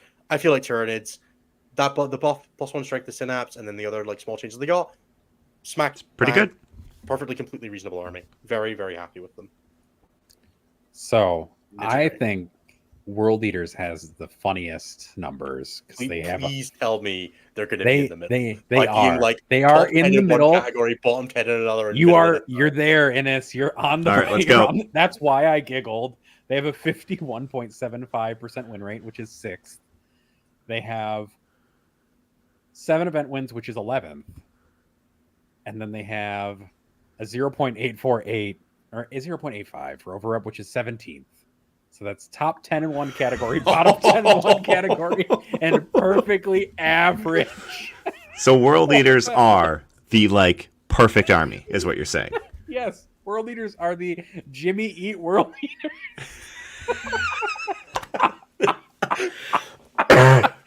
You'd think we planned it, but it's way funny. God, I wish I was this smart. Oh, that's beautiful. That's why I giggled though, is because I looked at it and I was like, "This is gonna be funny in a second."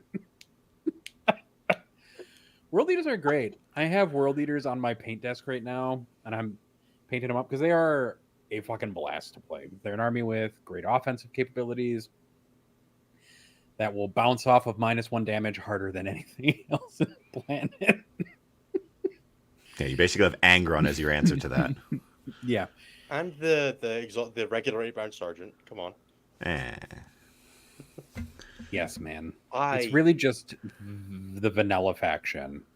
World Eaters are That's pretty the- good, Yeah. but they do suffer a bit from Pariah Nexus bullshit, making it not as good to just rush someone down if it doesn't connect and work. When it does, they're as good as they always were, but it doesn't always, and there's a lot more room to come back in the game now because of secret missions. Like, the actual foundational design of secret missions is like a World Eaters were a little much. Let's tap that back a little bit without hitting World Eaters. And I think that's, a bad thing to do, but it is definitely what that has resulted in for the game, right? Is that World Eaters are less good at rushing you down if they don't complete the rush down and they get bounced back at. They're also quite good at doing that to people because Anger and Res is a new score on Broken Wall again, right? But there is genuinely a bit of tension there. They're also, again, they're a monophase army, mostly, that's quite hard to play, very vulnerable to overcommitment, getting it wrong. It makes sense. Yep. I hope The GW last just faction- shifts points on a bunch of stuff so Anthony has to change his army again. That's all I want. Just True. mostly Anthony. All The right. last faction in the game is Thousand Suns. And the thing to know about Thousand Suns is that they have a 56.65% win rate, which is number one. They have 13 event wins, which is third. And then they have a 1.64 for overrep, which is best in game. They are the best faction in the game statistically at the moment. When you average their rankings out, they have a 1.67, which is better than Sisters, who have an average ranking of 2. Yes. Wow. They've gotten better. The best part about this is that this is after multiple changes and reworks to the army over the last year. Mm-hmm. And yet they still have not figured out the way to hit that army I right. might try and do something else where I plot these on a trend line as well, of like how each army's moved up and down over the course. You could Or put if a little somebody arrow wants to do next that, to 'em. You can see it all. Yeah. They Well, have a I'm not little gonna do that green here. arrow or a red arrow. Like if somebody wants to go through and look at the first one, then the second one, then the third one, and plot a chart of how each army's trended over them. Thousand Suns are the most consistent army in the game, right? Yeah. Like nothing else. No, is. it's not Typhus, Sisters, it's Vic, Ashley. Like Thousand Suns and Sisters are consistently for the past 6 months have been the two best armies in the game, and they will continue to be the two best armies in the game for a decent while. Unless they Well, get we'll changed. see in the balanced data slate what changes, if anything sure we will. changes. Maybe it's But who substantial, knows? maybe it's minor. The last two adjustments to T-Suns were, what was Brian's words for it again? Subtle but significant. Yeah, they went to S tier from A tier. Yeah, they did. They got you- buffed. I do think that it's like very funny that everybody knows that Sisters are broken, but like a bunch of people kind of let Thousand Suns skate a little bit. But Thousand Suns are better than Sisters. They just need you to be a little bit better about what They they're doing. are, like, if you look at the two armies side by side, they are basically the same. Yeah. Which Like, makes them both broken. yes, but I wouldn't say that one is better than the other. Like, you're talking about 1.63 versus 1.64 over rep, and you're talking about 56.7 and 56.5% win rates. I guess the interesting thing is to think about is the reason that Sisters might be maybe slightly ahead is that they're doing it maybe with a larger player population than Thousand Suns are. But the player populations are also Goodness, you're still showing very your close screen. to one another. That's They're both at about a 4% player population. So honestly, a 1A and a 1B, or just a 1A and a 1A, is probably where Sisters and Thousand Suns are at, because they're basically the same in every respect, with Thousand Suns just modestly better in a couple categories. Yeah. That's it. I Like, am much more worried about playing against Thousand Suns than I am against Sisters, but I am also aware that the Exorcist meta is new upon us all and will likely change my feeling on that very quickly. And the unfortunate bit about that is there's a good chance that they didn't notice that before they did whatever they're going to do in the slate in the next couple weeks. That is also probably true. Which means Really? no change to Exorcists? I hope not. I Maybe they'll really, get really hope better. not. I built 3 of them so I can paint them. I'll get the Sisters army built just in time for them to be nerfed into like F tier. I have 3 That's what's gonna castigators sitting happen. next to me because Anthony stole my old ones. Neither of you are free from sin, so Oh, I know. I'm not. I played Gladius for the last month. Dark Why Angels, would I know I'm not say free. that I was ever free from sin? Yeah. I just never get to play them at events. So there you go. Yeah, Nathan just keeps getting shafted right when he gets the army ready. He goes, "Oh, Right the army when sucks now." Right when I get to the point where everything's painted is when everything is terrible again, and then I circle to the next army. I'm the perfect GW customer this way. Super Baharoth, that's actually a fun question. Do you really think Exorcists are a quality counter to 1,000 suns? I would say yes. Yeah, They they're so do- brutal. I am so heartbroken. We were playing, like, when the book came out, I was like, 1 Exorcist in every list minimum. We went up to 2. We took them to Pariah. They were great. We were drawing Thousand Suns, beating Thousand Suns. It was great. And then we got gaslit by the polls into dropping them, and then we lost 1,000 Suns at WTC. And I'm like, trust your fucking gut, dude. I was just like, And then but Typhus the enemy just- ever just fails 2 saves. They just die. And it was Yep. like, great. And then we stopped doing that. And I'm like, I wish we had continued to do that. Yep. Heartbreaking, truly. It's fair. So where did we? You flashed it very briefly. Do you Oh, want I hit Ennis's screen while he was futtering around. I'm making the post. I'm doing it in Canva now. Give me a second. All right, we're gonna let Innis finalize this. What faction do you think stands to make the most out of potential nerfs, though? Like, what faction do you think is kind of GSC. sitting? Yeah, probably GSC. GSC, because I would imagine that they actually are going to get buffed. What's the dates on this, Jeremy? This would be July 7th to October 13th. I don't think that GSC are ever going to be a problem, though.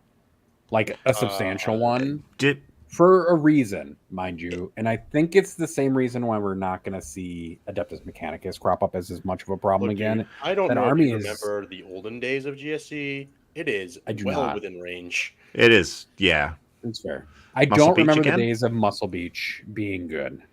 But again, Muscle Beach was like just aberrants, wasn't it? So a smaller number of models relative to other things. But if you could run an elite style list. If it's good enough, people will run it.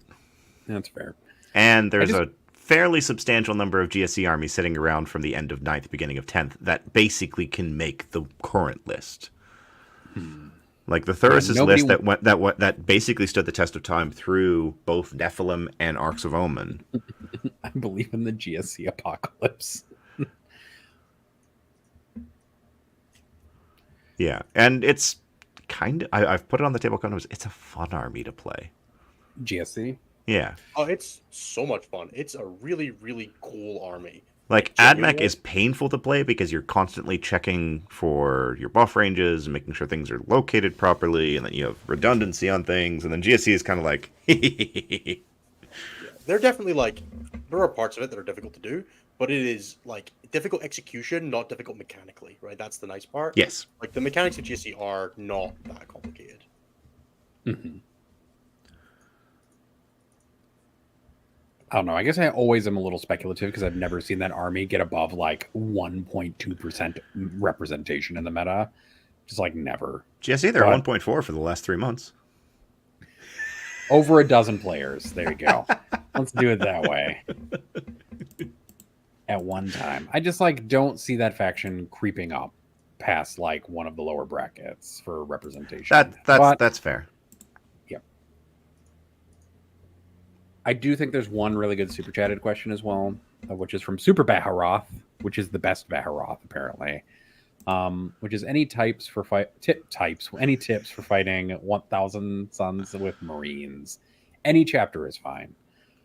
Gladius Dark Angels does a pretty good job of it. Okay. Mainly that you just have, again, it's the Deathwing Knight problem of they're actually pretty good at just being rude.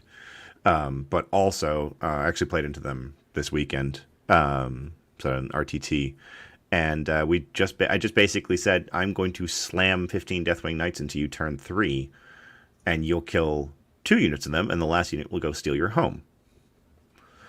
Because rubrics really don't like getting punched by Deathwing Knights. It's not like getting punched in general. It's not. I mean, yes, they don't like getting punched by anything that's AP2 damage too, which includes, I mean, you could do World Leaders for the same thing, but World Leaders have the other problem of they do just disappear to Thousand Suns. Also true. They don't have a really good shooting option either, and that Dark Angels Gladius list has options for just murdering shit everywhere. Magnus can't show his face so long as that Eradicator brick is alive. And in this I particular game, do not know if I agree. I have seen that thing just flub. it can flub, but it's not a risk that the Thousand Suns player No, can necessarily that take. is also true. Like it's one of those. I could put Magnus out in the open, and he could take 0 damage, or he could evaporate to the multi rifles before the multi melt does even activate. That's it sorted now. Mid Pariah, the mid next. mid It's Pariah. a mid Pariah next tier list. It is true. I also think one of the interesting things about this is that the win rate is quite flat as far as things go. Like the overall tier list is quite flat. Things are quite close together in this tier list. I mean, we've been saying it for a while. The meta feels pretty decent in terms of balance. It's the missions that kind of need work.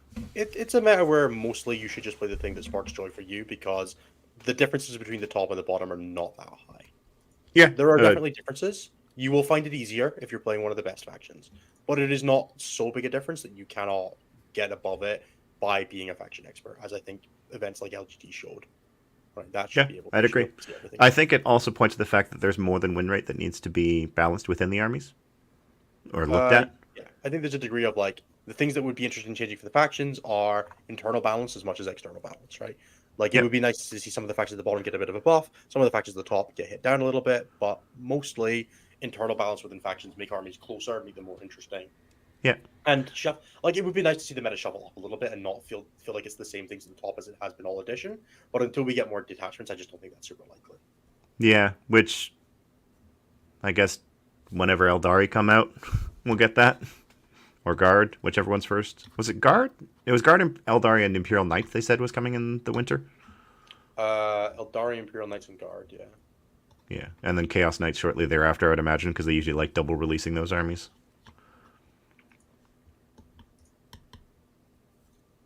Yeah, that'd be fine.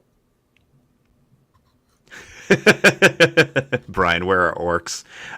Brian, I got bad news for you. Brian, I'm really sorry, dude. But you know what we were saying about this attack's all about being a faction specialist.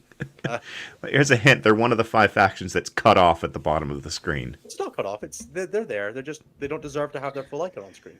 It's not even trash tier; it's just trash. Yeah, you just garbage. Guard top 5. I think that makes total sense. I think Aqualons will push them up. Yeah, I'm fairly happy with this. It feels pretty on point. I do think Guard need to get hit. Yeah, like comparing Guard need to be hit in like a very one. Last pack we had Thousand Suns in A tier, Sisters in A tier, Drakari were in C tier, so Drakari had gone up quite a bit. Space Wolves were in S tier, where they've remained. Guard were in F tier, so they've gone up quite significantly off of the lethal hits change. Admech were in trash tier, have gone up a ton, probably the biggest improver of the pack. Blood Angels were in A tier, Black Templars were in B tier, Necrons were in A tier, Dark Angels were in D tier, so the Death Knight changes doing a bunch to buff them up. CSM were in B, where they stayed. Leagues of Votann were in... I'm going blind. Votann were in F tier, have gone up quite significantly off that change. Pterodates were in D tier, gained a bunch from the Synapse changes. World Eaters were in... Again, they were in C tier, where they have stayed. Everyone has abandoned them, but World Eaters hold the fort in C. They hold the line. Grey Knights have fallen from S tier off the back of a bunch of changes. Death Guard were in trash tier, have gone up a little bit, up to D tier. Demons were in D tier, where they've stayed, so the demon changes giving them the Shadow and the Warp stuff hasn't done a ton to change the fundamentals of the faction. I think that's a fair thing to say. Tau have fallen from C to F tier, which seems crazy to me, but fair enough. Genestealer cults have fallen from B tier to F tier, which is fucking hilarious. We know it's not real. It's that just seems wrong to me, but whatever. That's what the stats are telling us. Eldari have fallen from C tier to F tier. Imperial Knights have fallen from D tier to F tier. Space Marines have fallen from F tier to trash tier. Custodians have stayed in trash tier, unfortunately, no change there. Orcs have fallen from S tier to trash tier, which is brutal. That is the collapse. Yeah, that is the collapse. It's brutal and not cunning. Or cunning and not brutal. And then we have Death Watch, who were replaced with Imperial Agents, but both in trash tier. So, so a shadow of the old remains in the new. And Chaos Knights have fallen from F tier to trash tier. Yeah. Very, very interesting to see how the metagame has changed, how the metagame has adapted. I think it is going to be very, very interesting to see where this goes into the balanced data slate, which we're hoping is this week, because we are expecting the Blood Angels points to be coming this week because the Codex comes out on Saturday, which usually when there's a book that heralds around the same time that we're expecting the data slate, which is October, usually they come out at the same time. So fingers crossed, by this Friday, we will have them. There is no guarantee. And it might be weeks. all I have to say is good luck to everyone whose TOs have decided to use that update this week if it comes out for this weekend's events. Me at Pariah. Yep, the Toronto Fall Open is happening this weekend, and they're doing that. There's an event in Edmonton who's doing that. It's rather wild. I think it's going to be great fun. It'll only be points, but that's fine. Right. I am going to leave this up, but I think it's time to do the plugs, and then we're going to go into show questions. Now, I even wrote out all of the plugs that I need to do on an extra bit of paper. So, please, if you're in a position to support us financially and you would like to do so, check out our Patreon, our YouTube memberships. That's patreon.com/statcheck, or the membership button that is available on the YouTube video you're seeing below. Please don't do both unless you really want to. They both lead you to the same place, which is our Discord, where you'll get access to things like the Vibe Check League, which is currently entering its second round, which is a cash prize tournament for a store credit prize tournament for the Red Dragon, who's one of our fantastic sponsors.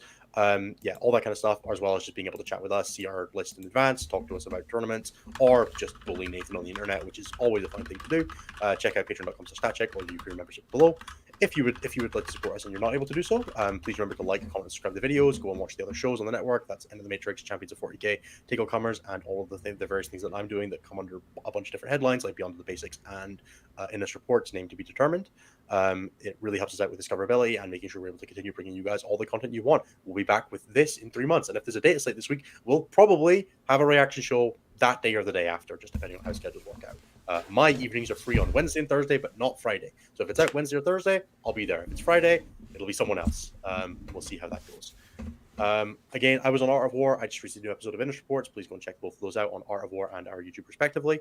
And if you would like to hear any more from either myself or any of the other wonderful coaches on the network, that's Lucas, Tyler, Nicholas, or Pumbaa, check out stat-check.com/coaching or drop us an email at coaching@stat-check.com. There's a balance data slate coming out. If you would like to get a bunch of help with going through that, growing as a player, and all that good stuff, working on events, whether it's WCW, LVO, or anything in between, drop us a message. We'd love to help you out. Please check out our sponsors. You can find all their details in the description, but that's Whale and Yutani for incredible WTC terrain in Europe. If you check out Red Dragon for one of the best stores in the world, based out in Canada. If you need 40k stuff or board games or paint, anything in between, check out red-dragon.ca. You can also find that link in the description. And StatCheck patrons get an additional 20% off using the code that you can find through our Patreon. I believe that should also be online for YouTube memberships, but don't quote me on that. It should be. If it isn't, DM me and I'll fix it for you. There you go. You can check out G15 Games for GW terrain and widgets in the US, and you can check out Saltar Games on Etsy or the new Saltar Games website for the same thing, GW and WC terrain in the UK, as well as widgets and measuring gauges and all that good stuff. Thank you to all of our sponsors for helping make the show happen. And thank you to all of you guys for being with us for the live show. There were at one point about 190 people watching the show, which means you guys clearly love your tier content, which is why we keep doing it. You keep telling us that you want it with the number going up, and we'll keep making it even if it makes Anthony upset. With that said, we're going to go on to the show questions. As always, there are 2 ways to get your question answered in the show. One is to ask in our Discord, which you can get access to by being a member of Patreon or the YouTube memberships, where you can ask in the show questions thread, or by super chatting on the YouTube stream, in which case we will get to you as we get to you. There is a secret third way, which is to ask a really, really good question that we want to answer anyway, or just being one of our friends and in the chat. It turns out knowing us is overpowered. Nepotism is alive and well in 40k, just as everywhere else. All right, we're going to start with questions from the Discord, because that's where I feel like starting. The first one is from Thomas Vercoisian. No, I'm never going to say that name correctly, which spreadsheet application is your favorite? And my favorite spreadsheet application is GraphPad Prism, which is a science Excel spreadsheet, basically, version that's Excel on steroids and lets you do all the statistical testing that you want. It's the one that I use at work for science stuff. There you go. I don't know. That's my favorite spreadsheet application. Congratulations. And the second half of his questions are for teams. Do you guys have a good methodology or process for building a repository of game data that you can draw meaningful conclusions from? Wow, we just zoomed in and it was really weird out of the corner of my eye. I can answer this from Team Canada's perspective. It tends to be like you can gather as much data as you want, but when it comes to actually forming your team at the end of it, you're going to have to trust your players to a degree, and their guidance is going to, and leadership is going to what kind of direct the way that the team goes. Because you We've can definitely say, done data collation. Like you're just, hey, fill in all your games in the spreadsheet. We can refer back to it, but the data is only as good as the people playing it. So exactly. play a Like, bunch, get a feel, and trust your players is really all there is. if you're starting out in teams, stat check's a pretty good resource, but you always have to keep in mind it's an aggregate, so it's not going to be And it's a singles database, not a teams database. correct. But it's something at least. The teams database might come soon. Maybe we grow enough and I can start doing that, or someone else with is as much of a sucker as me does. Guys, anybody who wants to do stat check but for teams, the space is wide open. Please feel free. Work with us. We'd love to hear your ideas and support you with doing it. It's just not us right now. Right. Next up is Eric. What is one thing each of the hosts think GW will nerf that doesn't need nerfs, and one thing that they will buff that doesn't need buffs? I think that Marines will get nerfed in some way. And I don't mean that like... Yeah. There's no way Deathwing Knights don't change, which I think is... No, I'm not talking about Deathwing Knights. I'm talking like Oh. Codex Marines will eat a nerf. Oh, yeah, I mean, like a jump back intercessor, Eradicators. surely, right? 80 points is absurd. Yeah, I guess they actually deserve it. Like, they do, genuinely. But they need buffs somewhere else. And the problem is that CSM need, give suppressors a melee profile. That's what I want. let them use their gun in combat, and then we'll call it. Yeah, that's what the 3 close combat attacks is. No, stop it. Get some help. I own 6 suppressors. I'd like to use them. I paid a lot of money for those things. They were only in Shadow Spear boxes. Are they still only in Shadow Spear or whatever that equivalent was? No, they're in the Probably. Start Collecting Vanguard Marines or Vanguard Marines Combat Patrol now, I think it is. It's just the Shadow Spear half with an Impulsor. Well, that's what I mean. Is that like they still don't have a solo sprue? Oh no, there's no solo sprue for them. No. Absolutely not. They're gonna compensatory buff somebody that doesn't need a compensatory buff. Like they're gonna nerf. GSC are gonna. They're gonna. I feel like But then the stats say GSC should be buffed. that's fair. I can see stopping a nerf they don't deserve. Yeah, they don't need one, but I think we only look at GT size data.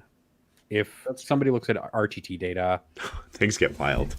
Things get I can wild see when you CSM start getting looking at nerfed as RTT well in a way data. that they don't deserve. CSM should probably net get a small nerf, but like I could definitely see them hitting ACDC and Legionnaires, potentially like Vindicators, Predators as well. I would probably say they deserve it. But like they need changes somewhere else. I propose Warp Talon changes. Someone tried to kill me, but like there are Warp Talons aren't doing anything for the army right now. Exactly. I think you. Well, they are, but they're not in nothing any good of the generally. builds, right? But like Raptors, Chaos Spikers are already probably too cheap. But it's like, what do you even buff in CSM, right? Like it's difficult because so many of their bread and butter units Terminators are abusing. Terminators could probably catch a buff, yeah. Maybe Possessed. Yeah, Possessed. They don't have the Feel No Pain anymore. You could give them a 6 of Feel No Pain on datasheet, not required to be attached to a character, but that's not a points change, so it won't be normal effect. Yeah, the fact that the character doesn't even give them a 6 of Feel No Pain and they weren't good with it is worrying. Yeah. Traitor Guardsman, give Derek Apshe the buff he deserves. Oh no, please no. All right, what's next? The next question from Eric is also 40K Fireside had a really good, cool streamed game recently. Who won that game? I assume it was David Gaylord because that's how all these questions go. I'm just gonna say it so that we can move on to Goran's question. To be fair, Vic was playing an F tier army and Dave was playing an A tier army, right? So there you go. It's true. All right. Goran says, I love the videos Innis does. Can we get a World Leaders deep dive from Anthony? No, because Anthony does not have the time or bandwidth to do that, unfortunately. This is the thing that I do because my full-time job is Warhammer and I have the time to do this stuff. Anthony has a real life and family and all that stuff aside of that I am blessedly absent of and have the time to make content sometimes. Anthony does not do that and also just isn't. I don't think Anthony's as keen as like talking to a camera by himself for an hour as I have apparently become. Which is not an easy thing to do, by the way. So, yeah, difficult. It's just not on the cards for Anthony, unfortunately. We've spoken about it a bit, but could hire him as a coach if you wanted to. We'll potentially try to grab him for an hour sometime and make him do like one, potentially at some point in the future when Anthony is a bit more free. Next question is from the other Dave McLeod, which is how many Team Americas are too many for WTC? One. One is already too many, guys. I don't know who I need to explain this to, but everybody will always complain about like Wales and Northern Ireland and Scotland having teams, and I'm like, those are countries, guys. Get a geography lesson. All right. Next up is a serious question from Dave McLeodstill is how have the crew been handling event fatigue lately? It seems many of you are on insane schedules. How do you prevent burnout? I have managed an event a month this year and already feel done for the year. It's my job, and I don't eat if I don't play well, and people come to me for coaching because I play well, so I must play well to eat. And as you may have seen, I like to eat. So,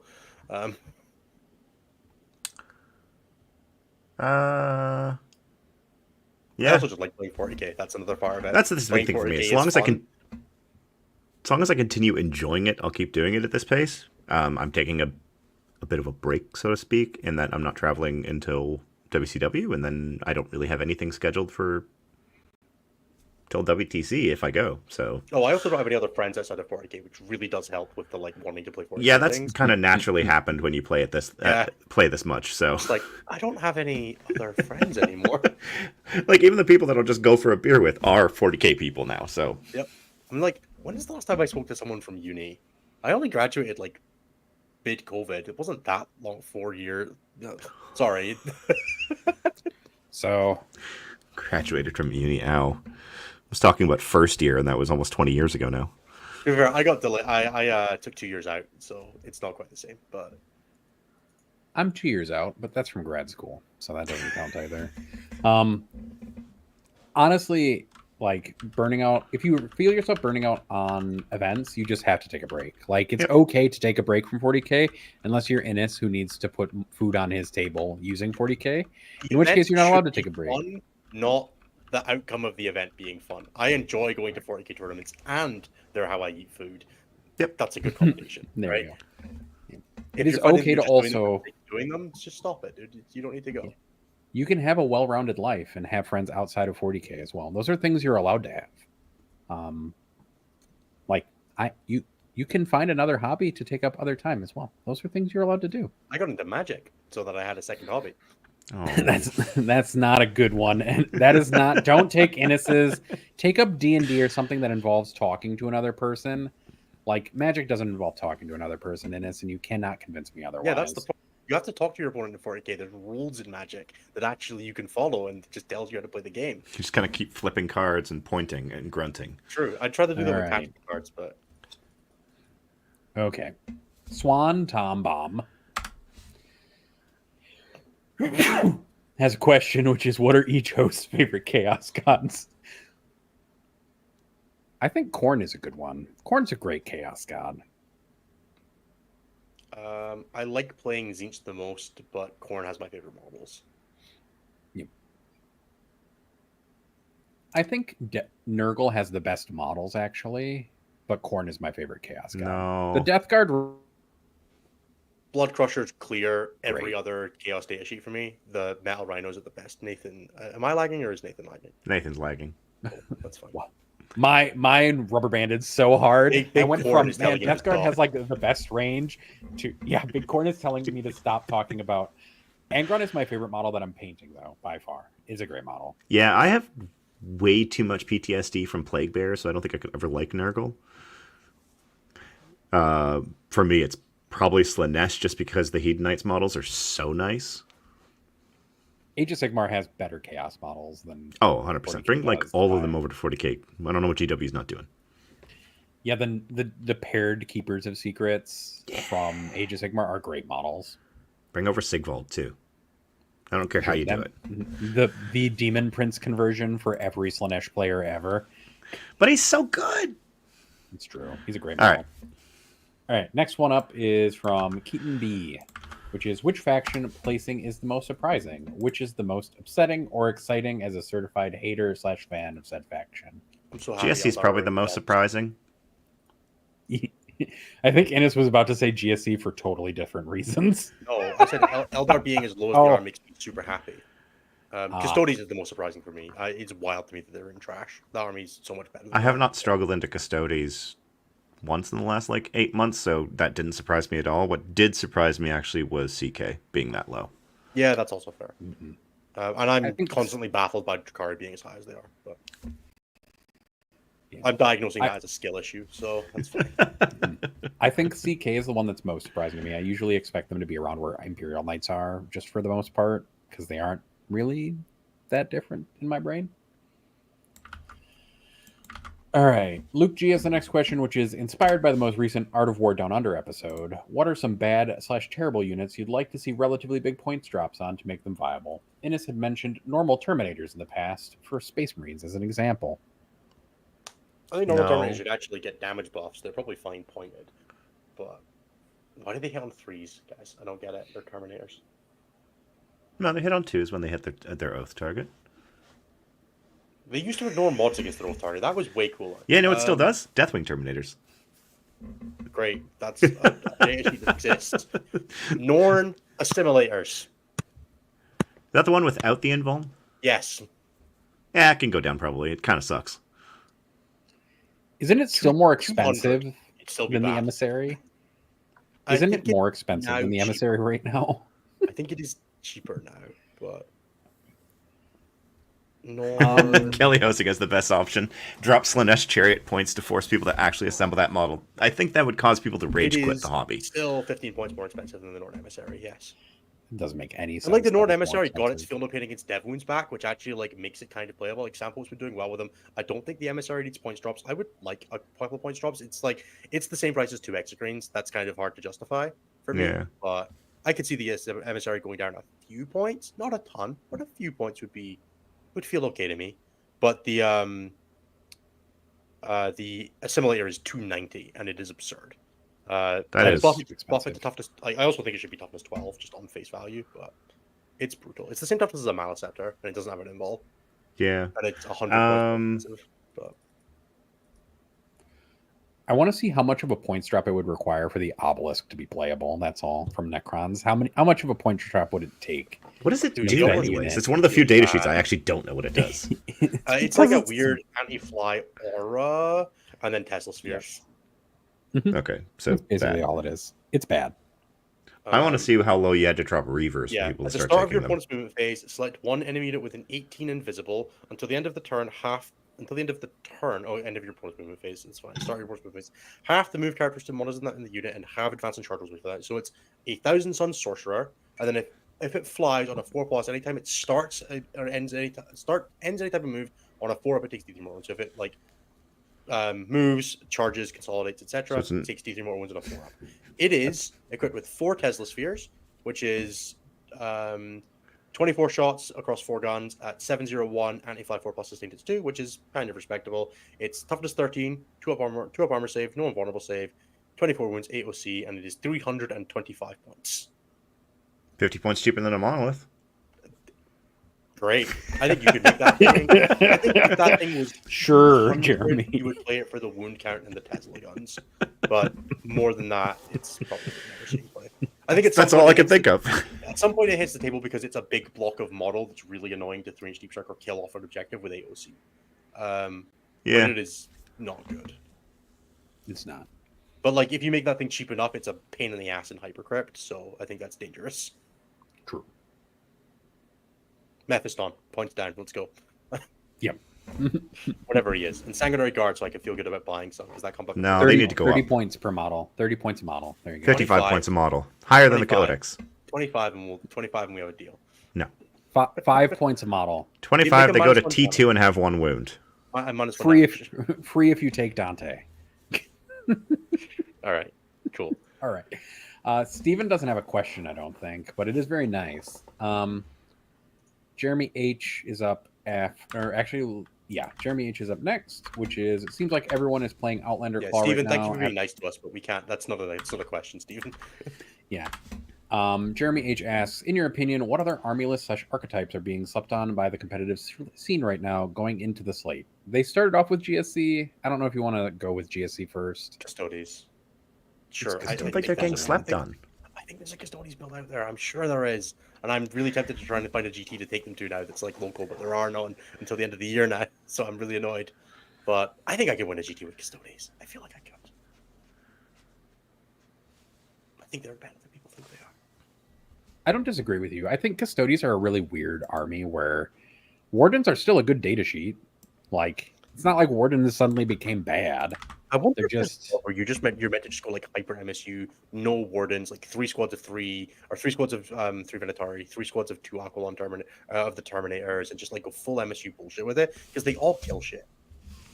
And just play. So like, basically, Hadar's list. I have no idea. He's been advocating for MSU Custodies for like 6 months Sure. now. I think maybe there's mileage in that. That seems like it could be interesting. I've played it. It's fun. Alaris hit pretty hard. The don't big know. brick I of don't know. Alaris is also very funny. Yeah, but it's too unwieldy. That's also way too many points. I'm sure there's an Orcs detachment or list that's being slept on right now, but that might require you to be basically a faction expert in order to play it correctly. Yeah, Brian, what would you play since you're in chat?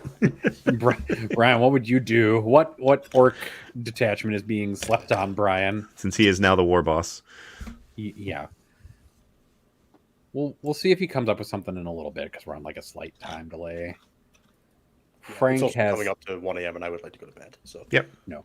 Frank has the next question. On Enter the Matrix, Tychus and Pumbaa came to the conclusion that this is the time for faction specialists. Paraphrasing, how much of that do you think is true in Pariah singles? I think if you look at the LGT top 10, every single person in it was a faction specialist of the faction they were playing to like one degree or another. There were a few people that were like a bit jumpy, like me, and Manny was the only other one. But like outside of that, almost everyone else was a faction specialist playing their army the way they wanted to play it. And obviously there's selection bias because not everybody who's a faction specialist made top 10 at LGT, but it wasn't just 7 people playing Sisters and Death Wings. Yeah. It was playing the army they wanted to play, playing it well, and beating people that were playing the bandwagon stuff. So I'd agree. I find that I am most comfortable when I'm playing the armies that I am most experienced on because I tend to bounce around a lot. But like the 3 armies that I've played the most this edition are Votan, Dark Angels, and T-Suns, and those 3 armies are the ones that I tend to do the best with as a result. yeah, it's for me. I've mostly played Space Marines, and Space Marines this edition, and GSC and Tyranids and CSM as well. And I bounce around, but I bounce around within my wheelhouse, and it's a much better place to be, I find, than trying to play like 17 different armies and playing them all competently. You can kind of, as long as you're playing one of the better armies, basically pick an army in the top half, and you're probably going to be fine. And there's an argument for anything in the bottom half as well if you're really good at it. The next question is from Isaac, which is, which faction do you think will be most likely to be top dog after the slate? GSC. Yeah, I'm gonna say GSC as well I have every because they're confidence very much on the 7 upswing. buffs are going to be great. Yeah, I really hope they don't get buffed, but the stats say they need it, which means it's gonna happen. Yeah. I think it's actually, like, seriously, though, I think it's going to be guard. I think the Aquilon data sheet solves every single problem that faction had. Yeah. And they're going to be absurd. To the degree that, like, I'm worried about playing Outlander Claw in a world where those units exist, because I don't know how I stop them. You can only ingress once per turn. Great, and I still lose a Flamer unit during my movement phase. There you go. And All it's right, past next- the reinforcement step, so I can't even bring them back that phase. Yeah. Yeah. And That the best sounds part is that if terrible you then when want to it's- charge, you then get flamed again. Yep. The next question is from Eric, which is, wouldn't it be a great flex for Innis to name his new show X and O? I'm not L King, Fair enough. so Plus, Innis does lose games. I do Yes. occasionally lose games, it's true. I think I Not lost regularly, but occasionally. 5 singles games this year. Did you say 5? I think 5. I think 4 are tracked because one of them was an invitational. I can tell you real fast. Jamie Balcom, No, I can't tell you. Andy All right. Plus Cohen, Florian. There might only be 3. I Okay. don't lose a lot. Uh, in that- singles. I lose a decent amount in teams because pairings and stuff, but I don't lose a lot in singles. And we're just going to move on to away from Innis flexing his ego and That's go to actually Ian the P's. process coaching. Yeah, there you go. Go to Ian P's question, which is, which of Dreadmob, the Big Hunt, and Cult of Speed is easiest fixed by points, or are all of them hampered by rules? Dreadmob. 4th Valley GT, I lost to Ryan. I think you could Every single fix. one's been 11. I think Cultist Speed could probably be fixed by points. There's some data sheets in there that probably could be fixed by points. Dreadmob Maybe. probably could too. I think the Dread Mob is weird. closer. Like, I think Tim Dreadmob is actually- genuinely good. yeah, like if Sags come down, Ludas come down, and Gits come down, that actually gets real spooky for Dread There Mob. is like, also, unironically, have you been resolved at by a Stompa ever? Oh, it's terrifying. Mm, That thing has So many guns? It has 6 different guns. They're like suddenly, +1 to wound and +1 damage and sustained and lethal and Full your opponent rerolls. would just run out of time. Or it kills itself after 2 activations. that's it. That's also possible. All the data sheets are too bad and the models are too defensively durable for them to go down enough to be capable of doing enough damage. But maybe you could get to the point where like you're like too much stuff. But yeah, Sag, Lutas, Flash Gets, like they're all perfectly reasonable data sheets that just are a little As too expensive and you don't. Tim just fight pointed them out, with a Mech Sag and 10 Ludas, he 100 to 0'd Canis in a single activation. Yeah. And you can still play like the good orc data sheets, right? You can still play Gaz in a couple of Mega Knob squads, Yeah. go in with the lethals. You can still play like the truck boss with knobs, right? Like they're all still completely reasonable. They're not existential threats to everything in the game like they are in Warlord, but they were perfectly fine in Bully Boys, which has the same damage output buffs as that one does. Like, Yep. I think it's fine. It's just not that interesting, and it's every time orc shooting is good, it's like the worst time in the metagame as well because it's so frustrating. It feels like every individual shot shouldn't do damage to me, but I am still dying. Yeah. Or there's the because there's please stop 100 rolling of them. 6s, I'm tired of this. Yeah, It's because there's rolling 100 dice, of them. honestly. Do you remember what the Thousand Sun Psychic phase was like, where you basically didn't have a turn while your opponent played for 30 minutes? That's what the Orc shooting phase is like when it's good. All right. Yeah, and you Next also have up no from- idea what the hell it is they're shooting because you don't know what any of the names of those things are. True. The squiggly blodge, nudge, dodge. Yeah, that's the new unit that's getting released with the next generation of Orc Codex. That's the one that Brian played at LGT. It was the one he had two of that no one's ever seen before. Is there ENP's second question? Brian, if I got is- 18 Death Copters for free by taking Cultist Speed, I still don't think I'd play it. That's a lie. You would because you just that's- Yeah, actually 100% would. left everyone. He would also consider his life choice as having to pilot 18 Death Copters around the table. There was somebody playing 12 at the GTA was that last weekend. It looked okay. I've seen like 12 on a table before, and that person had a miserable time. Yeah, that's probably also true. All right, next question. Come Is on, there I a can single feel rule the bed- change? I can feel bed coming. Is there a single rule change that you think would vault any of those into viability, other than WA? Yeah, Titanic can Titanic towering again. Stompers would rule the world. Let Stampas be the only unit that can Overwatch. Stompers can walk through walls like Imperial Knights. There you go. Actually, That would be cool. Stompas, Gorkanauts, and Morkanauts, just all of their Titanic models, including the Squigoth, can just... Walk through Gaz's walls. lethal hits in the WA applies ranged attacks. Gaz lets you WA twice. An extra time. There Yeah, you but that go. doesn't fix the big Hunter Cultist Speed. That's true. Just fixes Gaz. And Gaz is already pretty good. That's true. Dread Mob gets crit 5s during WA. Hmm. Sustain lethal full rerolls with crit... No. We've seen in Marines what that happens. Stompas might be. You know Shout what? Shout out one activation, 3 vehicles. Stompas walk over terrain and destroy it. So if you walk over that ruin, it goes away. So we get up for a wall for the door. There you go. Stompas just remove terrain when they try to. How far walk does a over it. Stompa There move? you Can go. a Stompa clear its own base? Stomper don't doesn't have a know. base. Like, it's hull, you know what I mean. Oh, okay. The big hunt. All It enemy moves units are now 10? monsters. It moves 10? It can clear its own. Never mind. Dude waddles fast. Mr. Potato Head looks like a 6 model. It's a really fast waddling, Mr. Potato Head. That thing moves 2 inches faster than a monolith. During the Alright, wall, keep all going. enemy units are monsters. All right. There you go. Last question, I think. Last question is from Ben MacJurek, which is the new Ratlings have appetizing looking food models. What 40k models do you think should have food? What food would it be? Well, we all know the Dark Commune comment has cake, which is very powerful. All right, we're just gonna keep going and end the question session now. We're done. Good night, Innes. Okay, we have star questions. Do we? We have none. I didn't thought we had start a any super chat. questions. We had one. We already went through it. It was Okay, the question okay. about you doing, about Anthony doing a thing. Thank fucking God. All right, everybody. All right. That is going to be it for the show. But Nathan's going to do No. the outro thing, and then No. I'm going to do my outro. We're gonna do the Church of the High Five real Oh, quick. I need to go make so, sure it's fucking edited again. if you pay the most possible money, which is $15 a month, you can join our Cult of the High Five, crisp High Five tier, where you can among other things, get a private Discord channel where you can talk if you want, but most of the time people don't talk in it. They just happening. Shitpost.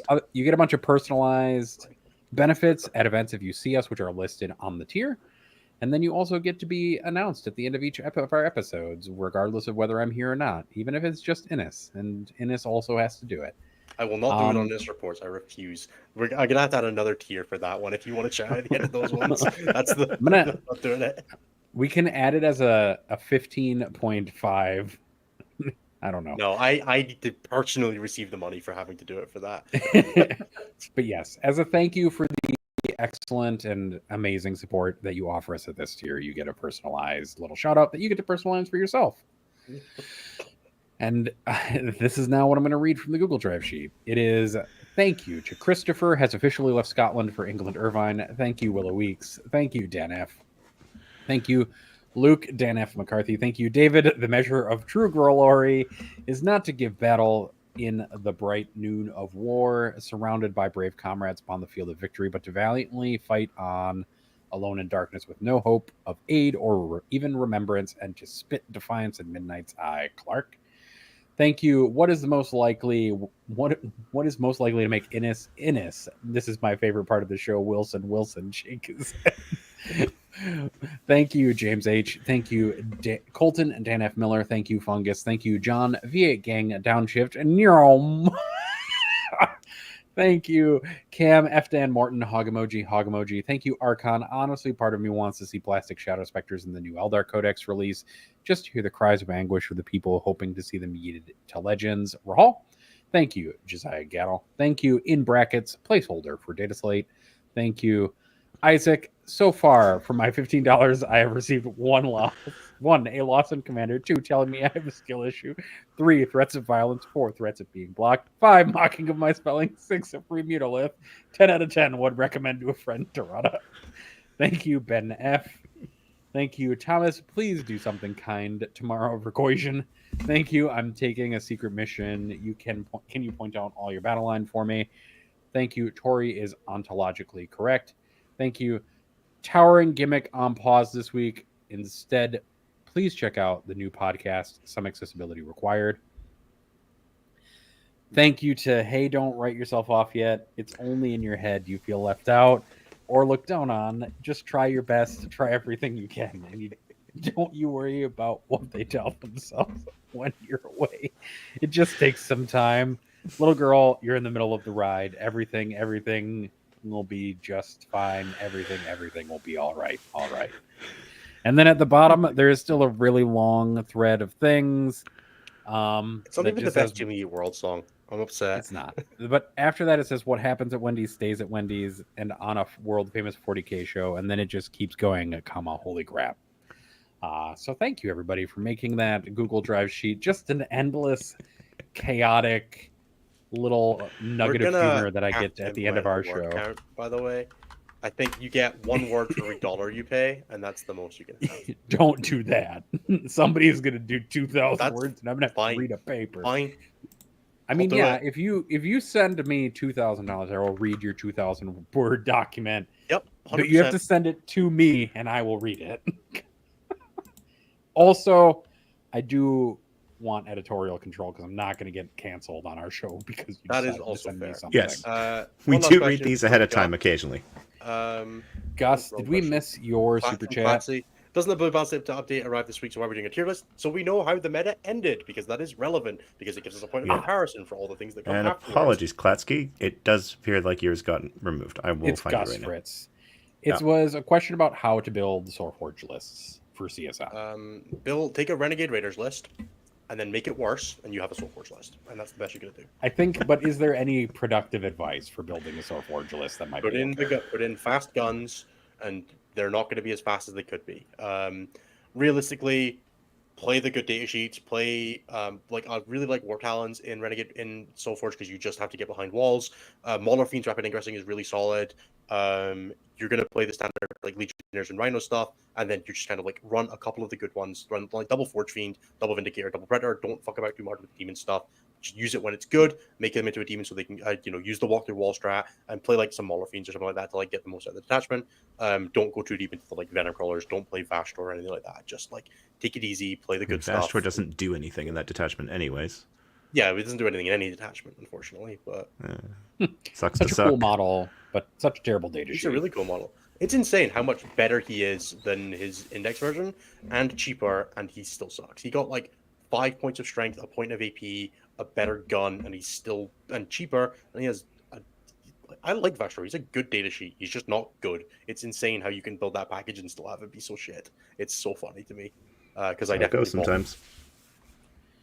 heartbreaking. And yeah, like Jeremy said, Clatzy, it's just so that we have a baseline Alright, guys. so that we can talk about That is going to changes. be it for the episode. Thank you so much to everybody for being with us. Best of luck if you're at a tournament this weekend. Kick some ass. If you happen to be at the Pariah Nations Cup, come and say hi. It'd be great to see you. I'm going to know a lot of the people there, but not everybody. So come say hi. Thank you very much, Nathan. Bye-bye.